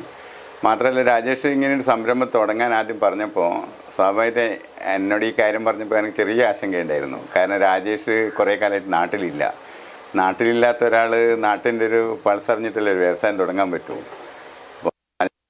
പ്പെടുത്തിയിട്ടൊന്നുമില്ല ഞാൻ. അപ്പം പക്ഷെ രാജേഷ് എനിക്ക് തോന്നുന്നത് എല്ലാത്തിനെയും ഓവർകം ചെയ്തു എന്നുള്ളതാണ്. കാരണം ഓരോ പ്രശ്നത്തെയും ഇപ്പൊ ഓരോ പുതിയ പ്രോഡക്റ്റ് വരുന്ന സമയത്ത് ഇവൻ ഇങ്ങനെ പറയും. അപ്പൊ അതിലെ കണ്ടന്റിനെ കുറിച്ച് മറ്റു കാര്യങ്ങൾ, എന്റെ മകളൊരു ഫുഡ് ടെക്നോളജിസ്റ്റാ. അപ്പൊ അതുകൊണ്ട് അതിലെ കണ്ടന്റ് മറ്റു കാര്യങ്ങൾ ഉപദേശങ്ങൾ പല വഴിക്കാണ്. അതെ. അപ്പം പിന്നെ മാത്രമല്ല, രാജേഷ് എനിക്ക് തോന്നിയ ഒരു പ്രധാനപ്പെട്ട ഒരു ഗുണമായിട്ട് തോന്നിയത് ഒന്ന് ഇന്നോവേഷനാണ്. ഇപ്പോൾ ഒരു കാപ്പിപ്പൊടി ഇല്ല, അത് കൊണ്ടുവന്നപ്പോൾ എൻ്റെ അടുത്ത് ഇവൻ ഇതിൻ്റെ സാമ്പിൾ കൊണ്ടുവന്നിട്ട് മഷൊന്ന് നോക്കണം, അതിന് ടേസ്റ്റ് നോക്കണം എന്നൊക്കെ പറഞ്ഞപ്പോൾ അപ്പോൾ എനിക്ക് തോന്നി ഇവൻ എന്തായാലും ഇവിടെ നിൽക്കില്ല, വളരെ നല്ല വളർച്ചയുണ്ടാകുന്ന സാധ്യതയുണ്ട്. കാരണം ഈ ഫുഡ് ടെക്നോളജി തന്നെ സസ്റ്റൈനബിൾ ഫുഡ് ടെക്നോളജി ആയിട്ട് ബന്ധപ്പെട്ട് ഈ ഇതില്ലേ ഈ വേസ്റ്റായ സാധനങ്ങളെ ഫുഡാക്കി മാറ്റുന്നത് വിദേശത്തിലും ഗവേഷണം നടന്നു വരുന്നേ ഉള്ളൂ. ആ സമയത്താണ് രാജേഷ് ഈ സാധനം ചെയ്യുന്നത്. ചാടിക്കളയുന്ന കുരുവിനെ അതിനെ കുറിച്ചിട്ട് ഇപ്പൊ ഗവേഷണം നടന്നുകൊണ്ടിരിക്കുക വിദേശ രാജ്യങ്ങളിൽ. ആ സമയത്ത് രാജേഷ് ഇതൊക്കെ ചെയ്യുന്നത്. അപ്പൊ ശരിക്കും അത്ഭുതപ്പെടുത്തും. അപ്പൊ എന്താണ് ശിഷ്യനെ കുറിച്ചുള്ള മൊത്തത്തിൽ താങ്കളുടെ ഒരു വിലയിരുത്തൽ? എന്റെ വിലയിരുത്തൽ എന്ന് പറഞ്ഞാൽ ഇങ്ങനെയായിരിക്കണം നമ്മുടെ ജീവിതം എന്ന് പറയുന്നത്. ഇപ്പൊ രാജേഷ് ഗൾഫിലും പോയി ഒരു റൊട്ടീനായിട്ടുള്ള ജീവിതം, അതായത് രാവിലെ ഉണരുന്നു, ജോലി ചെയ്യുന്നു, തിരിച്ചു വരുന്നു എന്നുള്ള അതിനു വേണ്ടിയല്ല നമ്മൾ ഭൂമിയിൽ വന്നത്. നമ്മളെപ്പോഴും പുതുക്കിക്കൊണ്ടിരിക്കണം, ക്രിയേറ്റീവ് ആയിരിക്കണം. കാരണം എവിടെയെങ്കിലും നമുക്ക് ഇത്തരം ഒരു തുടർച്ച, ഇങ്ങനെ ഒരു അലസമായ തുടർച്ചയാണെങ്കിൽ അതിനെ അതിജീവിക്കുന്ന വിധത്തിൽ നമുക്ക് ഒരുപാട് കാര്യങ്ങൾ ചെയ്യാനുണ്ട്. ഓരോരുത്തരും എനിക്ക് പലപ്പോഴും ക്ലാസ്സിൽ എടുക്കാൻ പോകുമ്പോൾ എനിക്ക് തോന്നാറുണ്ട്, ചില ആളുകൾ ഇപ്പോൾ അധ്യാപന രംഗത്ത് തന്നെ മികച്ച ആളുകൾ അവർ വേറൊരു മേഖലയിലായിരുന്നെങ്കിൽ ഒരു പക്ഷേ അവർ ഭയങ്കര സക്സസ് ആയിരുന്നു. അങ്ങനെയും തോന്നിയിട്ടുണ്ട്. വലിയ സന്തോഷം മാഷ് താങ്കളുടെ ശിഷ്യൻ ഈ നിലയിൽ വളർന്നു വരുന്നതിൽ. അപ്പോൾ ശ്രീനിവാസൻ മാഷ് നമ്മളോട് സംവദിച്ചു. സാധാരണ സക്സസ് സ്റ്റോറിയിൽ പതിവില്ലാത്തതാണ് ഇടക്ക് ഒരാൾ കയറി വരിക എന്നുള്ളത്. രാജേഷ് തൻ്റെ അധ്യാപകനെ എത്രമാത്രം ബഹുമാനിക്കുന്നു, സ്നേഹിക്കുന്നു എന്നുള്ളത് കൂടി ഇതിനകത്ത് നമ്മൾ കാണേണ്ടതുണ്ട്. അതിനകത്ത് മാഷ് പറഞ്ഞൊരു പ്രധാന കാര്യമുണ്ട്, ഉപേക്ഷിക്കേണ്ടതായി ഒന്നുമില്ല എന്ന പുതിയ തിരിച്ചറിവാണ്. ഉപേക്ഷിക്കുന്ന കുരുവാണ് ഈ ഈത്തപ്പഴത്തിൻ്റെ കുരുവാണ് ഒരു കോഫി പൗഡറായി. അതിനെക്കുറിച്ച് റിസർച്ച് വിദേശ രാജ്യങ്ങളിൽ നടക്കുമ്പോഴാണ് രാജേഷ് അത് പുറത്തിറക്കിയിട്ടുള്ളത്. ഇക്കാര്യം കൂടി നമ്മൾ പ്രത്യേകം ശ്രദ്ധിക്കേണ്ടതാണ് എന്ന് മാത്രമാണ് ഇത്തരത്തിൽ പറയാനുള്ളത്. അപ്പോൾ നമ്മൾ 48ാമത്തെ പ്രൊഡക്റ്റിൽ എത്തി നിൽക്കുന്നു. ഇനി വിഭാവനം ചെയ്യുന്നത് എന്തൊക്കെയാണ്? ഇനി അടുത്ത പ്രൊഡക്റ്റ് ഞാൻ പരമാവധി ട്രൈ ചെയ്യുന്നത്. എത്ര എണ്ണം വരെയാണ് മനസ്സിൽ കരുതുന്നത്? അങ്ങനെയൊന്നും പ്ലാനൊന്നുമില്ല. പുതിയ പ്രൊഡക്റ്റ് എന്തോ അത് ഞാൻ പിന്നെ അങ്ങനെ പരീക്ഷ ചെയ്തുകൊണ്ടിരിക്കും. ഞാൻ വേറൊരു പ്ലാൻ ഇട്ടിരിക്കും, നമ്മുടെ മുളപ്പ് ചെറുപയറും റാഗിയും കൂടെ ഒരു പ്രൊഡക്റ്റ് ഞാൻ പ്ലാൻ ചെയ്തിട്ടുണ്ട്. ഉപദേശം നൽകുന്നത് ഇതിൽ സത്യം പറഞ്ഞാൽ ഇതിൽ അങ്ങ് ഒഴുകി ചേർന്ന്. അല്ല, അതെന്നാലും ഈ നിങ്ങൾ ഇതിനകത്ത് ശാസ്ത്രീയമായ ചില നിഗമനങ്ങളിൽ എത്തണമല്ലോ. ചില സാധനങ്ങളൊന്നും ഒരുമിച്ച് ചേരാൻ പറ്റാത്തതുണ്ടാവും. അപ്പൊ ഇത്തരം കാര്യത്തിലൊക്കെ നിങ്ങൾക്ക് ഇത് പ്രേക്ഷകർ വിചാരിക്കുമല്ലോ, 10ാം ക്ലാസ്സും കുസ്തിയുള്ള ഒരു കഥാപാത്രം വീഡിയോ വരാന്തയിൽ ഇങ്ങനെ തിരിഞ്ഞു കളിച്ച് മാടിക്കെട്ടി ഗൾഫിൽ പോയി അതിനുശേഷം കുറച്ച് സ്റ്റീലിന്റെ പണി. അതിന്റെ പറയാൻ എനിക്ക് എന്റെ ഫ്രണ്ട്സ് പറയാൻ കുറെ ഉണ്ട്. ഇപ്പൊ ഒരു പിന്നെ സിന്ധി എന്ന് പറഞ്ഞ ഗ്രൂപ്പ് ഉണ്ട് എറണാകുളത്ത്. അവിടെ ഒരു ലാൽ എന്ന് പറഞ്ഞ വ്യക്തിയുണ്ട്, എനിക്ക് നല്ല സപ്പോർട്ട്. പുള്ളി അദ്ദേഹം ഈ രംഗത്ത് അതിന്റെ അത്യാവശ്യം പുള്ളി ഇതിനകത്ത് വലിയ ആഗ്രഹമുണ്ട്. ഞാൻ എന്റെ സിന്ധ എന്ന് പറഞ്ഞാൽ ഈ നമ്മളെ ഈ സ്പൈസസ് ലോകത്തെ നമ്പർ 1 കമ്പനി അവര് സിന്ധൈറ്റ് ഗ്രൂപ്പ് എറണാകുളത്ത്. ചെറിയ ബന്ധങ്ങളല്ല, കോലഞ്ചേരിയിലെ അവരാണ് ആ കമ്പനി മൊത്തത്തിൽ നോക്കുന്ന ആവശ്യമുള്ളത്. അവരോട് കിടക്കുന്ന കമ്പനിയിലെ ഇന്റർനാഷണൽ ബ്രാൻഡിന്റെ തലപ്പത്തുള്ളവരുടെ ഒരു പിന്തുണയുണ്ട്. എനിക്ക് പിന്തുണ. നിങ്ങൾ മത്സരിക്കുന്നത് ഈ കേരളത്തിലെ ഏറ്റവും പ്രഗത്ഭരായിട്ടുള്ള സംരംഭകരോടാണ്, ചില്ലറക്കാരല്ല. അവരുടെ പല സാധനങ്ങളും പിടിക്കുമ്പോൾ പലപ്പോഴും മായം കണ്ടെത്താറുണ്ട്, പലപ്പോഴും റെയ്ഡ് ചെയ്ത് പിടിക്കാറുണ്ട്. അത്തരമുള്ള കൊല കൊമ്പന്മാരോടാണ് നിങ്ങൾ ഏറ്റുമുട്ടുന്നത്. എന്താണ് അതിനകത്തുള്ള ഒരു പ്രതീക്ഷ? നമ്മളിപ്പോ കസ്റ്റമർക്ക് നല്ലത് കൊടുത്താണ് കസ്റ്റമർ സ്വീകരിക്കുന്നത്. നമ്മൾ അത് ഉറപ്പിച്ച കാര്യമാണ്. ഞാൻ പറഞ്ഞ നേരത്തെ ഞാൻ ലാഭം നോക്കിയല്ല ബിസിനസ് ചെയ്ത്, ലാഭം നമ്മൾ തേടി വന്നിരിക്കും. നമ്മൾ അത് ഉറപ്പിച്ച കാര്യമാണ്. പിന്നെ നിനക്ക് ഇവിടെ നിർബന്ധം സ്ട്രിക്റ്റ് മീൻസ് മുന്നിക്ക് നമ്മുടെ സെക്ഷൻ ഹൈജീൻ ആയിരിക്കണം. കൊടുക്കുന്ന പ്രൊഡക്റ്റ് നല്ല വൃത്തിയുള്ളതും കസ്റ്റമർ ഒരു വട്ടം വാങ്ങിച്ച് രണ്ടാമത്തോട്ട് വാങ്ങിക്കാൻ വരണം. അത് ചാടിക്കാരണം ഞാൻ. ആ ഒരു പ്രൊഡക്റ്റിലെല്ലാം ഞാൻ കൊടുക്കും. പിന്നെ പാക്കിങ് എല്ലാ മൂലം ഞാൻ പാക്കിങ് സെക്ഷൻ നോക്കും. എങ്ങനെയാണ് നമ്മുടെ പ്രൊഡക്റ്റ് എത്ര വൃത്തിയായിട്ട് ചെയ്യാൻ പറ്റും, ആ ഒരു പാക്കിംഗ് ഒക്കെ കൊണ്ടുവരുന്നത്. അപ്പോൾ ഞാൻ അതിനുവേണ്ടി ഏതറ്റം ഞാൻ പറയാം. ഞാൻ പുതിയ ഹെൽത്ത് മിക്സ് ഇറക്കാൻ പ്ലാൻ ഇട്ടപ്പോൾ ഞാൻ മൈസൂരെ പോയിട്ട് റോ മെറ്റീരിയൽ ചുമടാക്കി തലയിൽ വെച്ചിട്ട് ഞാൻ ബസ്സിലൊക്കെ കയറ്റി ഞാൻ കൊണ്ടുവന്നത്. എല്ലാ 5 കിലോ സാമ്പിളൊക്കെ വാങ്ങിച്ചിട്ട് ആ ഒരു പൈസ ഞാൻ എവിടെ ഞാൻ പോകും. ഞാൻ ഇവിടെ നിന്ന് ഒരു സാമ്പിൾ അരി എടുക്കാൻ വേണ്ടി കണ്ണൂർ രാവിലെ 6 മണിക്കൊക്കെ പോയിട്ട് സ്കൂട്ടി എടുത്തിട്ട് അതിലോളം വെച്ചിട്ട് 50 കിലോ അരിയൊക്കെ ഞാൻ കൊണ്ടുപോകുന്നത്. ഇപ്പോഴും വർക്ക് സ്വന്തമായിട്ട് തന്നെ ഭൂരിഭാഗം ചെയ്യുന്നത്, പൊടിക്കുകയും എല്ലാ ജോലിയും ഞാൻ ചെയ്യും. ഇവിടെ ലോഡിലാൾ ഞാൻ തന്നെ ലോഡ് ഇറക്കും, അരി കഴുകും. എനിക്ക് അങ്ങനത്തെ ഒറ്റയാൾ പട്ടാളം. എനിക്ക് അങ്ങനത്തെ ഒരു മടിയില്ല. എന്റെ സ്വന്തം സാധനം എനിക്ക് ഒരു മടിയില്ല. എല്ലാ വർക്കും എനിക്ക് ആരുടെ ജോലി ഇവിടെ ഇല്ല. ശരിക്കും പറഞ്ഞാൽ ഈ ആരോഗ്യ രക്ഷ ഫുഡ് പ്രൊഡക്ഷൻ എന്ന് പറയുന്ന കമ്പനിക്ക് ഈ ഒരു ആസ്ഥാനം ഒന്നിനും മതിയോ? പുതിയ പ്ലാന്റ് ഞാൻ അതിന്റെ പരിപാടിയിലുള്ളത് എടുത്തത്. ഈ 5 സെന്റ് സ്ഥലം ഇവിടെ വാങ്ങിച്ചിട്ട് നല്ലൊരു ബിൽഡിംഗ് ആയിട്ട് അങ്ങോട്ട് പരിപാടി ഉണ്ട്. ഇത് ഉൾപ്പെടുത്തി വേറെ തന്നെ സെക്ഷൻ ഇവിടെ നോക്കണം ആഗ്രഹം. അതുപോലെ തന്നെ കോഫി ഓക്കെയാണ് ഞാൻ വേറെ യൂണിറ്റിലേക്ക് മാറും. പക്ഷേ എക്സ്പോർട്ട് സക്സസ് ആയി കഴിഞ്ഞാൽ അതിനുവേണ്ടി എനിക്ക് യൂണിറ്റ് വേണ്ടി വരും എന്തായാലും. പക്ഷെ അവർ നല്ലൊരു ക്വാണ്ടിറ്റി ചോദിക്കുന്നവർ എൻ്റെ അടുത്ത്. അപ്പോൾ എന്തായാലും മാറേണ്ടി വരും. അപ്പോൾ പുതിയ കോഫിക്ക് മാത്രമായിട്ട് 2 മെഷീൻ എടുത്ത് അങ്ങനെ പ്ലാൻ ഉണ്ട് എനിക്ക്. പുതിയ ബ്രാൻഡിന് എന്താ പേരിട്ടിരിക്കുന്നത്? എയർ പ്രൊഡക്ഷന്റെ കോഫിക്ക് എന്തെങ്കിലും പ്രത്യേക പേര് കൊടുക്കും? ഡേറ്റ് സീഡ് കോഫി ഇട്ടിരിക്കുന്നത്. ടേസ്റ്റഡ് കോഫി അല്ല, ഡേറ്റ്സ് സീഡ് കോഫി എന്നാണ്. അത് 2 ടൈപ്പ് ഇറക്കിയത്. ഒന്ന് നോർമലും ഒന്ന് മസാല കോഫി. മസാല കോഫിയുടെ ചുക്ക് കാപ്പി ടൈപ്പാണ്. അതിൽ ചുക്ക്, കുരുമുളക്, ഗ്രാമ്പു ഹൈലി ആഡഡ് ആണ്. പിന്നെ നമ്മുടെ ജീരക, ഉലുവ അതൊക്കെ ചേർത്ത്. ഈ ഗ്രാമ്പുവും ഈ ചുക്കും കുരുമുളകൊക്കെ എവിടെ നിന്നാണ് സാധാരണ പർച്ചേസ് ചെയ്യുന്നത്? കുരുമുളക് നാട്ടിയം പുറത്തുനിന്ന് നമ്മുടെ മലഞ്ചരക്ക് കടയിൽ കളക്ട് ചെയ്യും. ചുക്ക് പൊടി ഗുജറാത്ത് നടക്കുന്നതാണ്. ഇവിടെ സാധനം കിട്ടാറ് നമ്മൾ ഇവിടുത്തെ വിലക്കൊന്നും നമുക്ക് മുതലാവില്ല. ഗുജറാത്തിലെ വില കുറവ് എന്നല്ല, നമുക്ക് അത്യാവശ്യം ക്വാളിറ്റി കിട്ടും. ഈ വെളുത്തുള്ളി ഇവിടെ ആരും പ്രൊഡക്റ്റ് ചെയ്യുന്നില്ല. കേരളത്തിൽ വെളുത്തുള്ളി പൊടി കിട്ടുന്നില്ല ഇവിടെ. എന്തൊക്കെയാണ് ഇൻഗ്രീഡിയൻസ്? എന്താ കാര്യമായിട്ട്? ഇപ്പം വെളുത്തുള്ളി നിങ്ങൾ പറഞ്ഞു, കുരുമുളക് പറഞ്ഞു, ഗ്രാമ്പു പറഞ്ഞു, ഏലക്ക പറഞ്ഞു, അങ്ങനെ എന്തൊക്കെയാ വേറെ?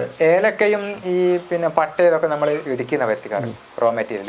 എൻ്റെ റോ മെറ്റീരിയൽ എല്ലാ സ്റ്റേറ്റിൽ നിന്ന് വരാറുണ്ട്. ഇപ്പം നമ്മൾ ഗോതമ്പ് ഗുജറാത്തിൽ നിന്ന്, പിന്നെ റാഗി ചോളക പൊള്ളാച്ചിന്ന്, മുളക് കൊണ്ടുവരുന്നത്, അരി കർണാടകം, അങ്ങനെ പല സ്ഥലത്താണ് കൊച്ചു ഗ്രാമത്തിലേക്ക് ഇങ്ങനെ നാടിന്റെ നാനാഭാഗത്തു സാധനം വന്നുകൊണ്ടിരിക്കും. അത് സുലഭമായി തന്നെ കിട്ടുകയും സുലഭമായിട്ട് കിട്ടും. അത് നമ്മൾ ആ കോൺടാക്ട് ഉള്ളതുകൊണ്ട് അവരിങ്ങനെ സാധനം മെറ്റീരിയൽ വന്നുകൊണ്ടിരിക്കും. ഇപ്പൊ നിങ്ങൾ 5 തരം പുട്ടുപൊടി പറഞ്ഞു, അതുപോലെ എണ്ണം കൂടുതലുള്ള വേറെ ഏതൊക്കെ ധാന്യങ്ങളാണ്? പുട്ടുപൊടി ഇപ്പൊ 5 തരമുണ്ട്. വേറെ അങ്ങനെ എണ്ണം പറയാവുന്ന സാധനങ്ങൾ ഏതൊക്കെയാണ്? പിന്നെ നമ്മൾ ചോളത്തിന്റെ കാച്ചി കുടിക്കുന്ന പൊടിയുണ്ട്. അതിന്റെ ഉപ്പുമ പണ്ടത്തെ മഞ്ഞറവയില് സ്കൂളിൽ കിട്ടുന്നത്, ആ ഒരു സാധനമുണ്ട്. പിന്നെ അതിന് ഹെൽത്ത് മിക്സ് ഉണ്ട്. റാഗി തന്നെ നോർമൽ റാഗിപ്പൊടി, മുളപ്പിച്ച റാഗിപ്പൊടി, പിന്നെ മുളപ്പിച്ച പുട്ടുപൊടി, അത് 3 ഐറ്റംസ്. പിന്നെ കറി മസാലകൾ ഒരു ഇതൊക്കെ ഉണ്ട്. പിന്നെ ചിക്കൻ മസാല, മട്ടൻ, സാമ്പാർ, രസം, ഫിഷ്, പെപ്പർ ചിക്കൻ, പിന്നെ ഫിഷ് ഫ്രൈ മസാല, രസം, അങ്ങനെയുള്ള ഓരോ ഐറ്റത്തിനും ഓരോ പേരാണ്. ഓരോ പേരാണ്. ഓർമ്മയിൽ നിന്ന് പറയാൻ പറ്റുമോ? മസാലകൾ ഇപ്പം പറഞ്ഞല്ലോ മസാലകൾ. പിന്നെ ബാക്കിയുള്ളത് പിന്നെ മുളക് പൊടി 2 തരം മുളക് പൊടി ഉണ്ട്. മഞ്ഞൾ 2 ടൈപ്പ് ഉണ്ട്. നാടൻ മഞ്ഞളുണ്ട്, അല്ലാതെ നമ്മൾ പൊള്ളാച്ചുന്ന ആൾക്കാർ കൂടുതൽ നാടൻ മഞ്ഞളുണ്ടെങ്കിലും മറ്റേ അങ്ങാടി മഞ്ഞൾ എന്ന് പറയുന്നത് അതിനാണ് കൂടുതൽ. പക്ഷേ കളർ ഉണ്ടാവും നന്നായിട്ട്, നല്ല മഞ്ഞയായിരിക്കും. മറ്റേന് കളർ അങ്ങനെ ഔഷധ ഗുണമെന്നേ ഉള്ളൂ നാടൻ മഞ്ഞളിന്. നാടൻ മഞ്ഞൾ അങ്ങനെ സുലഭമായി കിട്ടും. ഇവിടെ നാട്ടിൽ പോലെ ഇഷ്ടം പോലെ ഉണ്ട്. ഇവിടെ ഇഷ്ടംപോലെ കൃഷി ചെയ്യുന്ന ആൾക്ക് ഇഷ്ടം പോലെ കിട്ടാൻ നാടൻ മഞ്ഞൾ കിട്ടാൻ. അപ്പോൾ പുതിയ സങ്കല്പത്തിൽ പുതിയ പ്ലാന്റ്, കോഫി പൗഡർ വിദേശത്തേക്കുള്ള കയറ്റുമതി, പിന്നെ മറ്റു ലക്ഷ്യങ്ങൾ എന്തൊക്കെയാണ്? പിന്നെ അടുത്ത പ്രൊഡക്റ്റ് ഡെവലപ്മെന്റ് നോക്കണം എന്താണെന്നുള്ളത്. ഓരോ മാസവും ഓരോ പ്രൊഡക്റ്റ് ട്രൈ ചെയ്യും. അങ്ങനെയാണ് ട്രൈ ചെയ്യുന്നത്.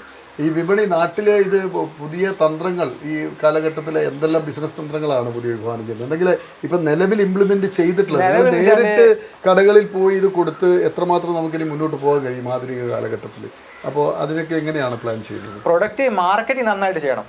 നമ്മൾ ഈ പ്രൊഡക്റ്റ് കസ്റ്റമർ വെച്ചാൽ നമ്മളിപ്പോൾ പ്രൊഡക്റ്റ് മതി അവരതിൻ്റെ നമ്മൾ പാക്കിംഗ് ഒക്കെ അവർ നോക്കുന്നുണ്ട്. നല്ല സ്റ്റാൻഡേർഡ് പാക്കിംഗ് ആയിരിക്കണം. അല്ലാതെ നമ്മൾ പ്രൊഡക്റ്റ് നല്ലതായിട്ട് കാര്യമില്ല, പാക്കിംഗ് കൂടെ നല്ലതല്ല അവരെ സ്വീകരിക്കില്ല. നമ്മളെ ആ പാക്കിംഗ് എപ്പോഴും നല്ല മസ്റ്റ്. പിന്നെ നമ്മളെപ്പോഴും ക്യാരക്ടർ മസ്റ്റ് ആയിരിക്കണം. നമ്മൾ അവരായിട്ട് ഡീലിങ്സ്, കടക്കാരായിട്ടും കസ്റ്റമർ എപ്പോഴും നല്ല ഡീലിങ്സ് അയക്കണം. അത് നമ്മൾ കടം പോകുന്നുണ്ടോ? ഞാൻ കടം കൊടുക്കാറില്ല. കാരണം കൊടുക്കാനും കാരണം നമുക്ക് റോ മെറ്റീരിയൽ നമ്മൾ ഫുൾ ക്യാഷ് നമുക്ക് വരിക. പിന്നെ അല്ലെങ്കിൽ ഇപ്പോഴും മാർക്കറ്റിൽ പണ്ടത്തെ പോലെ കടം ഇല്ല. ഇല്ല, വളരെ ചുരുക്കമാണ്. ഒന്നുകിൽ പറയും രാവിലെ കൊടുത്താൽ വൈകിട്ട് തരാമെന്ന് പറയും. അല്ലാതെ അങ്ങനെ 2 ആഴ്ച ഒരാഴ്ച അങ്ങനെ സംഭവം വളരെ. രാജേഷിന്റെ ഒരു ദിവസം എങ്ങനെയാ തുടങ്ങുന്നത്? ഞാൻ രാവിലെ ചിലപ്പോൾ ഞാൻ വർക്കിന് ഇവിടെ കിടന്നുറങ്ങും. രാവിലെ എഴുന്നേറ്റിട്ട് അവർ സ്റ്റാഫ് വരുമ്പോഴേക്കും എല്ലാം അരിയെ കഴുകി റെഡിയാക്കി വെക്കും ഞാൻ രാവിലെ. എല്ലാം വീട്ടിൽ രാവിലെ കുടിച്ച്. ശരാശരി എത്ര മണിക്ക് എഴുന്നേക്കും രാവിലെ? പിന്നെ വർക്കുള്ള ഞാൻ ഇവിടെ 5-6 മണിക്ക് എഴുന്നേക്കും. അല്ല ഇനി വീട്ടിൽ നിന്ന് വരുവാണെങ്കിൽ തന്നെ 6 മണിയാകുമ്പോൾ കമ്പനിയിൽ വരാം. വീട്ടിൽ അമ്മയും ഞാനും ഉള്ളു. വിവാഹം ഞാൻ ഇതുവരെ നോക്കിയിട്ടില്ല. എന്തുകൊണ്ടത്? എന്റെ ജീവിത സാഹചര്യങ്ങൾ അങ്ങനെ ആയിരുന്നു. ഇപ്പം നമ്മൾ ജോലി ഇറങ്ങും പറയും നിനക്കല്ലേ ഗവൺമെന്റ് ദിവസം വേണം. ഞങ്ങൾ കുറെ ഇതാലോ കുട്ടികളൊക്കെ കാഴ്ചപ്പാടൊക്കെ മാറിയില്ലേ. എത്ര വയസ്സായി? 38 വയസ്സായി. 38 വയസ്സിൽ പ്രായം ആധിക്യമൊന്നും ആയിട്ടില്ല, അത് വലിയ രീതിയിലായിട്ടില്ല. പ്രണയമൊന്നും ഉണ്ടായിട്ടില്ല ജീവിതത്തിൽ? പ്രണയമൊന്നും ഉണ്ടായിട്ടില്ല. നമുക്കത് സമയം കിട്ടിയില്ല. യാത്രക്കിടയിൽ ഗൾഫിൽ ഉണ്ടായിരുന്നു കുറെ കാലം, കോലാപ്പൂർ ഉണ്ടായിരുന്നു, പിന്നെ സ്കൂൾ കാലം. നമുക്ക് പിന്നെ എടുത്തുപോലെ ക്വാളിഫിക്കേഷൻ ഒക്കെ വേണ്ടേ നമ്മളെ ക്വാളിഫിക്കേഷൻ ഉണ്ടോ? പിന്നെ ചിലവരെ ക്വാളിഫിക്കേഷൻ നോക്കുന്നുണ്ടല്ലോ. ആള് ക്വാളിഫിക്കേഷൻ നോക്കിയാണോ പ്രണയം? ആരോടും പ്രണയം തോന്നിയിട്ടില്ല രാജേഷ്? തോന്നിയിട്ടുണ്ട്, പക്ഷെ നമ്മളൊന്നും അങ്ങനെ ഇതാക്കിയിട്ട് കാര്യമില്ല. ആരോടും പറഞ്ഞിട്ടില്ല പ്രണയം തോന്നിയിട്ട്? ഇല്ല. ആരോടും പ്രണയിക്കുന്നു പറഞ്ഞിട്ടില്ലേ ഈ 38 വയസ്സിനിടയ്ക്ക്? ഇല്ല. അങ്ങനെ കല്യാണം വേണ്ടേ? കല്യാണം വേണം. നല്ല ചെറുപ്പമാണല്ലോ, കാണാനും സുന്ദരനാണല്ലോ. അപ്പൊ ഒന്ന് ആലോചിച്ചൂടെ? പെണ്ണ് കാണാൻ പോയി തുടങ്ങിയോ? ഞാൻ 2 വട്ടം പോയായിരുന്നു. എന്നിട്ട് അവരെന്താ പറയുന്നത്? അവര് പിന്നെ ഒന്നൊരു ഏജന്റ് പ്രശ്നം പറഞ്ഞു. പിന്നെ പറഞ്ഞു ജോലി ഗവൺമെന്റ് ജോലിയാ നോക്കെന്ന് പറഞ്ഞു. ലാസ്റ്റ് പിന്നെ ഇത്രയും വലിയ ഒരു യുവ സംരംഭകന് പെണ്ണ് കിട്ടുന്നില്ല എന്ന് പറഞ്ഞാൽ മോശമാണ്. ആകെ 2 പേരെ കണ്ടിട്ടുള്ളൂ അല്ലേ? സാധാരണ നമ്മുടെ മലബാറിലൊക്കെ 10, 25, 30 കാണല്ലോ. എന്തേ ആളില്ലേ നോക്കാനാളൊക്കെ ഉണ്ട്. ഞാൻ പിന്നെ ഈ വർക്കിന്റെ നമ്മുടെ കമ്പനിയുടെ അങ്ങ് ടൈം അങ്ങ് പോയി. എനിക്ക് പ്രണയം സത്യം പറഞ്ഞ കമ്പനിയോടെ പ്രണയം കൂടുതൽ. എന്നെ വളർത്തി ഞാൻ ഒന്നുമില്ലായിരുന്ന വ്യക്തി എന്നെ വളർത്തി ഏറ്റവും വലിയ കമ്പനിയാണ്. ഏറ്റവും കൂടുതൽ ഇഷ്ടപ്പെടുന്ന കമ്പനിയോടെ ഞാൻ 0 ആയിരുന്നു. 0 നിന്ന് 100-ലെത്തി എന്റെ കമ്പനിയിലേക്ക് കൂടിയാണ്. എന്നെ ഇന്ന് ലോകം ശരിക്കും ലോകം തന്നെ എന്നെ അറിഞ്ഞിട്ടുണ്ടാവും. ഇഷ്ടംപോലെ കോളുകൾ എനിക്ക് കണ്ട്. പിന്നെ നമ്മുടെ FB വഴി ഇന്ന് രാവിലെ ഒരു മേഡം കോൺടാക്ട് സ്വിറ്റ്സർലൻഡിൽ നിന്ന് രാവിലെ കോൺടാക്ട് ചെയ്തു. നിങ്ങൾ FB ഇങ്ങനെ വീഡിയോ കണ്ട് എനിക്ക് ഭയങ്കര ഇഷ്ടപ്പെട്ടു, നാട്ടിൽ ഇങ്ങനെ സംരംഭം തുടങ്ങി വിജയിക്കുന്നു ഇപ്പോഴായിരുന്നൊക്കെ ഒരുപാട് എനിക്ക് മെസ്സേജൊക്കെ വന്ന ഒരു നമ്പർ തപ്പിയെടുത്ത് വിളിച്ചു. ഭയങ്കര അഭിനന്ദനായിരുന്നു. എനിക്ക് പുറത്തുനിന്നൊക്കെ ഒരുപാട് കോൾ. പിന്നെ എന്നെ അനുകരിക്കും കുറേ ആളുണ്ട്. ഈ പ്രോഡക്റ്റ് എങ്ങനെ പലരും എന്നെ വിളിക്കാറുണ്ട്. ഇപ്പം മോട്ടിവേഷൻ ക്ലാസ്സിന് വിളിക്കാറുണ്ട്, പല ആശയം ചോദിക്കാറുണ്ട്. നമ്മുടെ നാട്ടിൽ നിന്ന് സംരംഭം തുടങ്ങിയ ഐഡിയ എന്തെങ്കിലും ഉണ്ടോ, നമുക്ക് തുടങ്ങണം, പ്രവാസിയാണ്, നാട്ടിൽ സെറ്റിൽ, അങ്ങനെ ഒരുപാട് ആളിനെ കോൺടാക്ട് ചെയ്യാറുണ്ട്. അപ്പോൾ ശരിക്ക് വിദേശ രാജ്യങ്ങളിൽ നിന്ന് തന്നെ കോളുകൾ, വിവിധ രാജ്യങ്ങളിൽ നിന്ന് അന്വേഷണങ്ങളും കോളുകളും വന്നുകൊണ്ടിരിക്കുകയാണ്. ജീവിതത്തിൽ തിരിഞ്ഞു നോക്കുമ്പോൾ രാജേഷ് എന്താണ് തോന്നുന്നത് ഇത്രയും കാലത്തിനുള്ള ഓട്ടത്തിൽ? ചെറുപ്പകാലം ബുദ്ധിമുട്ടുണ്ടെങ്കിലും ഈ കുറച്ച് കാലത്തായിട്ട് ഞാൻ വളരെ ഹാപ്പിയാണ്. എനിക്കൊരു ബുദ്ധിമുട്ടില്ല. എവിടെ എനിക്ക് കയറി ചെല്ലാൻ പറ്റും. ആരുടെ മുന്നിലും നമുക്കൊന്നുമില്ല. അവർ ഇന്നേ കമ്പനി ഡയറക്ടറാണ്. അപ്പൊ അവർ ആത്മവിശ്വാസം. അമ്മ എന്ത് പറയുന്നു? അമ്മ ഹാപ്പിയാണ്, കുഴപ്പമൊന്നുമില്ല. അമ്മക്ക് ഇതിനകത്ത് ഒരു ഐഡിയ ഇല്ലെങ്കിലും അവർക്ക് പഴയ ക്യാരക്ടർ ആണെങ്കിൽ പോലും അവർക്ക് നമ്മളെ വാർച്ചയിൽ അവർ ഹാപ്പിയാണ്. ഈ കേരളത്തില് ഇപ്പം സംരംഭം തുടങ്ങുക എന്നൊക്കെ പറഞ്ഞാൽ അത്ര എളുപ്പമല്ല. താങ്കളുടെ അടുത്ത് ആദ്യം തന്നെ നാട്ടുകാരും പറഞ്ഞു, താങ്കൾ കുറെ ഓടുകയും ചെയ്തു. ഇങ്ങനെ ഓടുമ്പോൾ സ്വാഭാവികമായിട്ടും മനുഷ്യൻ്റെ ഒരു മടുപ്പുണ്ടാവും. ഈ കേരളത്തിന്റെ വ്യവസായ ലോകത്തെ കുറിച്ച് താങ്കളുടെ ജീവിതം നൽകിയ അനുഭവത്തിൽ നിന്ന് താങ്കൾക്ക് പറയാനുള്ളത് എന്താണ്? തുടക്കം ഞാൻ പറഞ്ഞ ഇച്ചിരി ബുദ്ധിമുട്ടായിരുന്നു. ഇപ്പം ഗവൺമെന്റ് നല്ല സപ്പോർട്ടാണ്. പൈസയാലും കുഴപ്പമില്ല. എന്താ നല്ല ഗവൺമെന്റ് നല്ല സപ്പോർട്ടാണ് കിട്ടിക്കൊണ്ടിരുന്നത് ഇപ്പോഴും. എല്ലാ സംവിധാനങ്ങളും പുതുതായിട്ടുള്ള യുവാക്കൾ, തൊഴിലില്ലാതെ നടക്കുന്ന യുവാക്കളോട് താങ്കൾക്ക് എന്താ? എല്ലാവർക്കും ജോലിയോട് ഞാൻ പലതും പറയാണ്ട്. എന്തായാലും ഒരു സംരംഭം തുടങ്ങും. സത്യം പറഞ്ഞാൽ നമ്മുടെ നാട്ടിലെ വിളക്കും തിരിയില്ലേ, അത് തിരിച്ച് മാർക്കറ്റിലും പൈസ. ഇപ്പൊ നാട്ടില് ചെറിയ എന്തെങ്കിലും ഒരു പപ്പട യൂണിറ്റ്, അച്ചാറ്, ഉണ്ണിയപ്പം എന്തെങ്കിലും യൂണിറ്റ് തുടങ്ങിയാൽ മതി. നമുക്ക് കൂടെ ജീവിക്കാനുള്ള പൈസ കിട്ടും. സുഖമായിട്ട് ഉണ്ടാക്കാൻ പറ്റും. സുഖമായിട്ട് ഉണ്ടാക്കാം. പക്ഷെ നന്നായിട്ട് ഹാർഡ് വർക്ക് ചെയ്യണം. നിങ്ങളുടെ ഈ കാലത്തിലെ കോവിഡ് കാലവും നിങ്ങളുടെ ഇടയിലൂടെ കടന്നുപോയി. അതെങ്ങനെ അതിജീവിച്ചു ആ കാലഘട്ടം? അത് ഞാൻ അതിന്റെ അതിന്റെ പെർമിഷൻ വേറെ തന്നെ എടുത്തായിരുന്നു. വ്യവസായം സംസാരിച്ചിട്ട് അവർ എനിക്ക് ഫുഡിന്റെ ഐറ്റംസ് ആയിട്ട് വേറെ തന്നെ പെർമിഷൻ തന്നു. അന്നേരം ബിസിനസ് കൂടുതൽ നടന്നില്ല ആ കാലത്ത്? കൂടുതൽ നടന്നെങ്കിൽ അത് ഈ ഏരിയ മാത്രമേ കവർ ചെയ്യാൻ പറ്റിയിട്ടില്ല എനിക്ക്. അതിന്റെ അടുത്ത് കൂടെ ഡൊണേഷൻ ഒക്കെ കൊടുത്തായിരുന്നു. നമ്മളെ ഈ ഏരിയയിലൊക്കെ നമ്മളെ വീടിന്റെ അടുത്ത കുറച്ച് ജീവകാരുണ്യ പ്രവർത്തനങ്ങൾ അതിന്റെ അടുത്ത് ചെയ്യാറുണ്ടായിരുന്നു. ഇപ്പൊ ഇതിന്റെ അടുത്ത് ഇവിടെ ഒരു അംഗൻവാടി ഉണ്ടായിരുന്നു. അവിടെ നമ്മൾ കോടയും കാര്യങ്ങൾ കൊടുത്തു. പിന്നെ ഈ പ്രോഡക്റ്റ് പുതിയൊന്ന് ലോഞ്ച് ചെയ്ത് ബേഡ്സ് സ്കൂളുണ്ട്, ആ മക്കളുടെ കൂടെ ലോഞ്ച് ചെയ്ത് ഇടയ്ക്ക് ജീവകാരുണ്യ പ്രവർത്തനം ചെയ്യാറുണ്ട്. പിന്നെ ആരെങ്കിലും പറയും ഇങ്ങനെ ഹെൽപ്പ് തിരുവനന്തപുരം എറണാകുളം അങ്ങനെ വിളിക്കാൻ അവർ ഗൂഗിൾ പേ ചെയ്ത് കൊടുക്കും, അങ്ങനെ ബുദ്ധിമുട്ട് പറഞ്ഞാൽ. അങ്ങനെ കഴിവ് പരമാവധി കടന്നു വന്ന വഴികൾ എപ്പോഴും ആലോചിക്കുന്നു. ഞാൻ എപ്പോഴും ഞാൻ മുന്നോട്ട് ഇടക്കൊന്ന് ബാക്ക് ആലോചിക്കും, ഞാൻ വന്ന വഴികൾ, എന്നിട്ടേ മുന്നോട്ട് പോകാറുള്ളൂ. അപ്പൊ ഞാൻ അതിൽ ഹാപ്പി ആയിരിക്കും. പൂർണ്ണ തൃപ്തനാണ് ജീവിതത്തിൽ പൂർണ്ണ തൃപ്തനാണ്. സമയം തീരുകയാണ് രാജേഷ്, വലിയ സന്തോഷം. രാജേഷിന്റെ ജീവിതത്തിലുള്ള കടന്നുപോയപ്പോൾ ഒരു കാര്യം നമ്മളെ ബോധ്യപ്പെടുത്തുന്നുണ്ട്, കേരളം അത്ര വ്യവസായ അനുകൂല പ്രദേശമല്ല എന്ന് പലരും പറയാറുണ്ടെങ്കിലും ഒരു കാര്യം ബോധ്യമാണ്, ഇച്ഛാശക്തി, കഠിന പ്രയത്നം, കാത്തിരിക്കാനുള്ള മനസ്സ്, അത് റിസൾട്ട് തരും എന്നുള്ളതിന് ഏറ്റവും വലിയ ഉദാഹരണമാണ് രാജേഷ് എന്ന ഈ 38-കാരൻ. അദ്ദേഹത്തെക്കുറിച്ച് ഞാൻ പറഞ്ഞല്ലോ, ഏതെല്ലാം പ്രതിസന്ധികളിലൂടെയാണ് അദ്ദേഹം കടന്നുപോയത്. പിന്തിരിപ്പിക്കാൻ എത്ര ജനങ്ങളുണ്ടായിരുന്നു, ഉപദ്രവിക്കാനും ആളുകൾ കുറവായിരുന്നില്ല. അതിനെല്ലാം അതിജീവിച്ച് ജില്ലയിലെ മികച്ച വ്യവസായ സംരംഭകനുള്ള അവാർഡ് ജില്ലാ ഭരണാധികാരികളിൽ നിന്നും ഏറ്റുവാങ്ങി ഇന്നും പുതിയ പ്രൊഡക്റ്റുകൾ വിപണിയിൽ ഇറക്കാൻ അതിൻ്റെ അണിയറ പ്രവർത്തനങ്ങളുമായിട്ടാണ് രാജേഷ് നീങ്ങുന്നത്. രാജേഷ് നമ്മുടെ സമൂഹത്തിനൊരു മാതൃകയാണ്, നമ്മളെ യുവതലമുറയ്ക്കും രാജേഷ് ഒരു മാതൃകയാണ്. നിങ്ങൾക്ക് വലിയ ഡിഗ്രിയുടെ വലിയ പഠന ബാക്ക്ഗ്രൗണ്ടുകൾ, അക്കാഡമിക് ബാക്ക്ഗ്രൗണ്ടുകളുടെ കടലാസൊന്നും കയ്യിൽ വേണ്ട.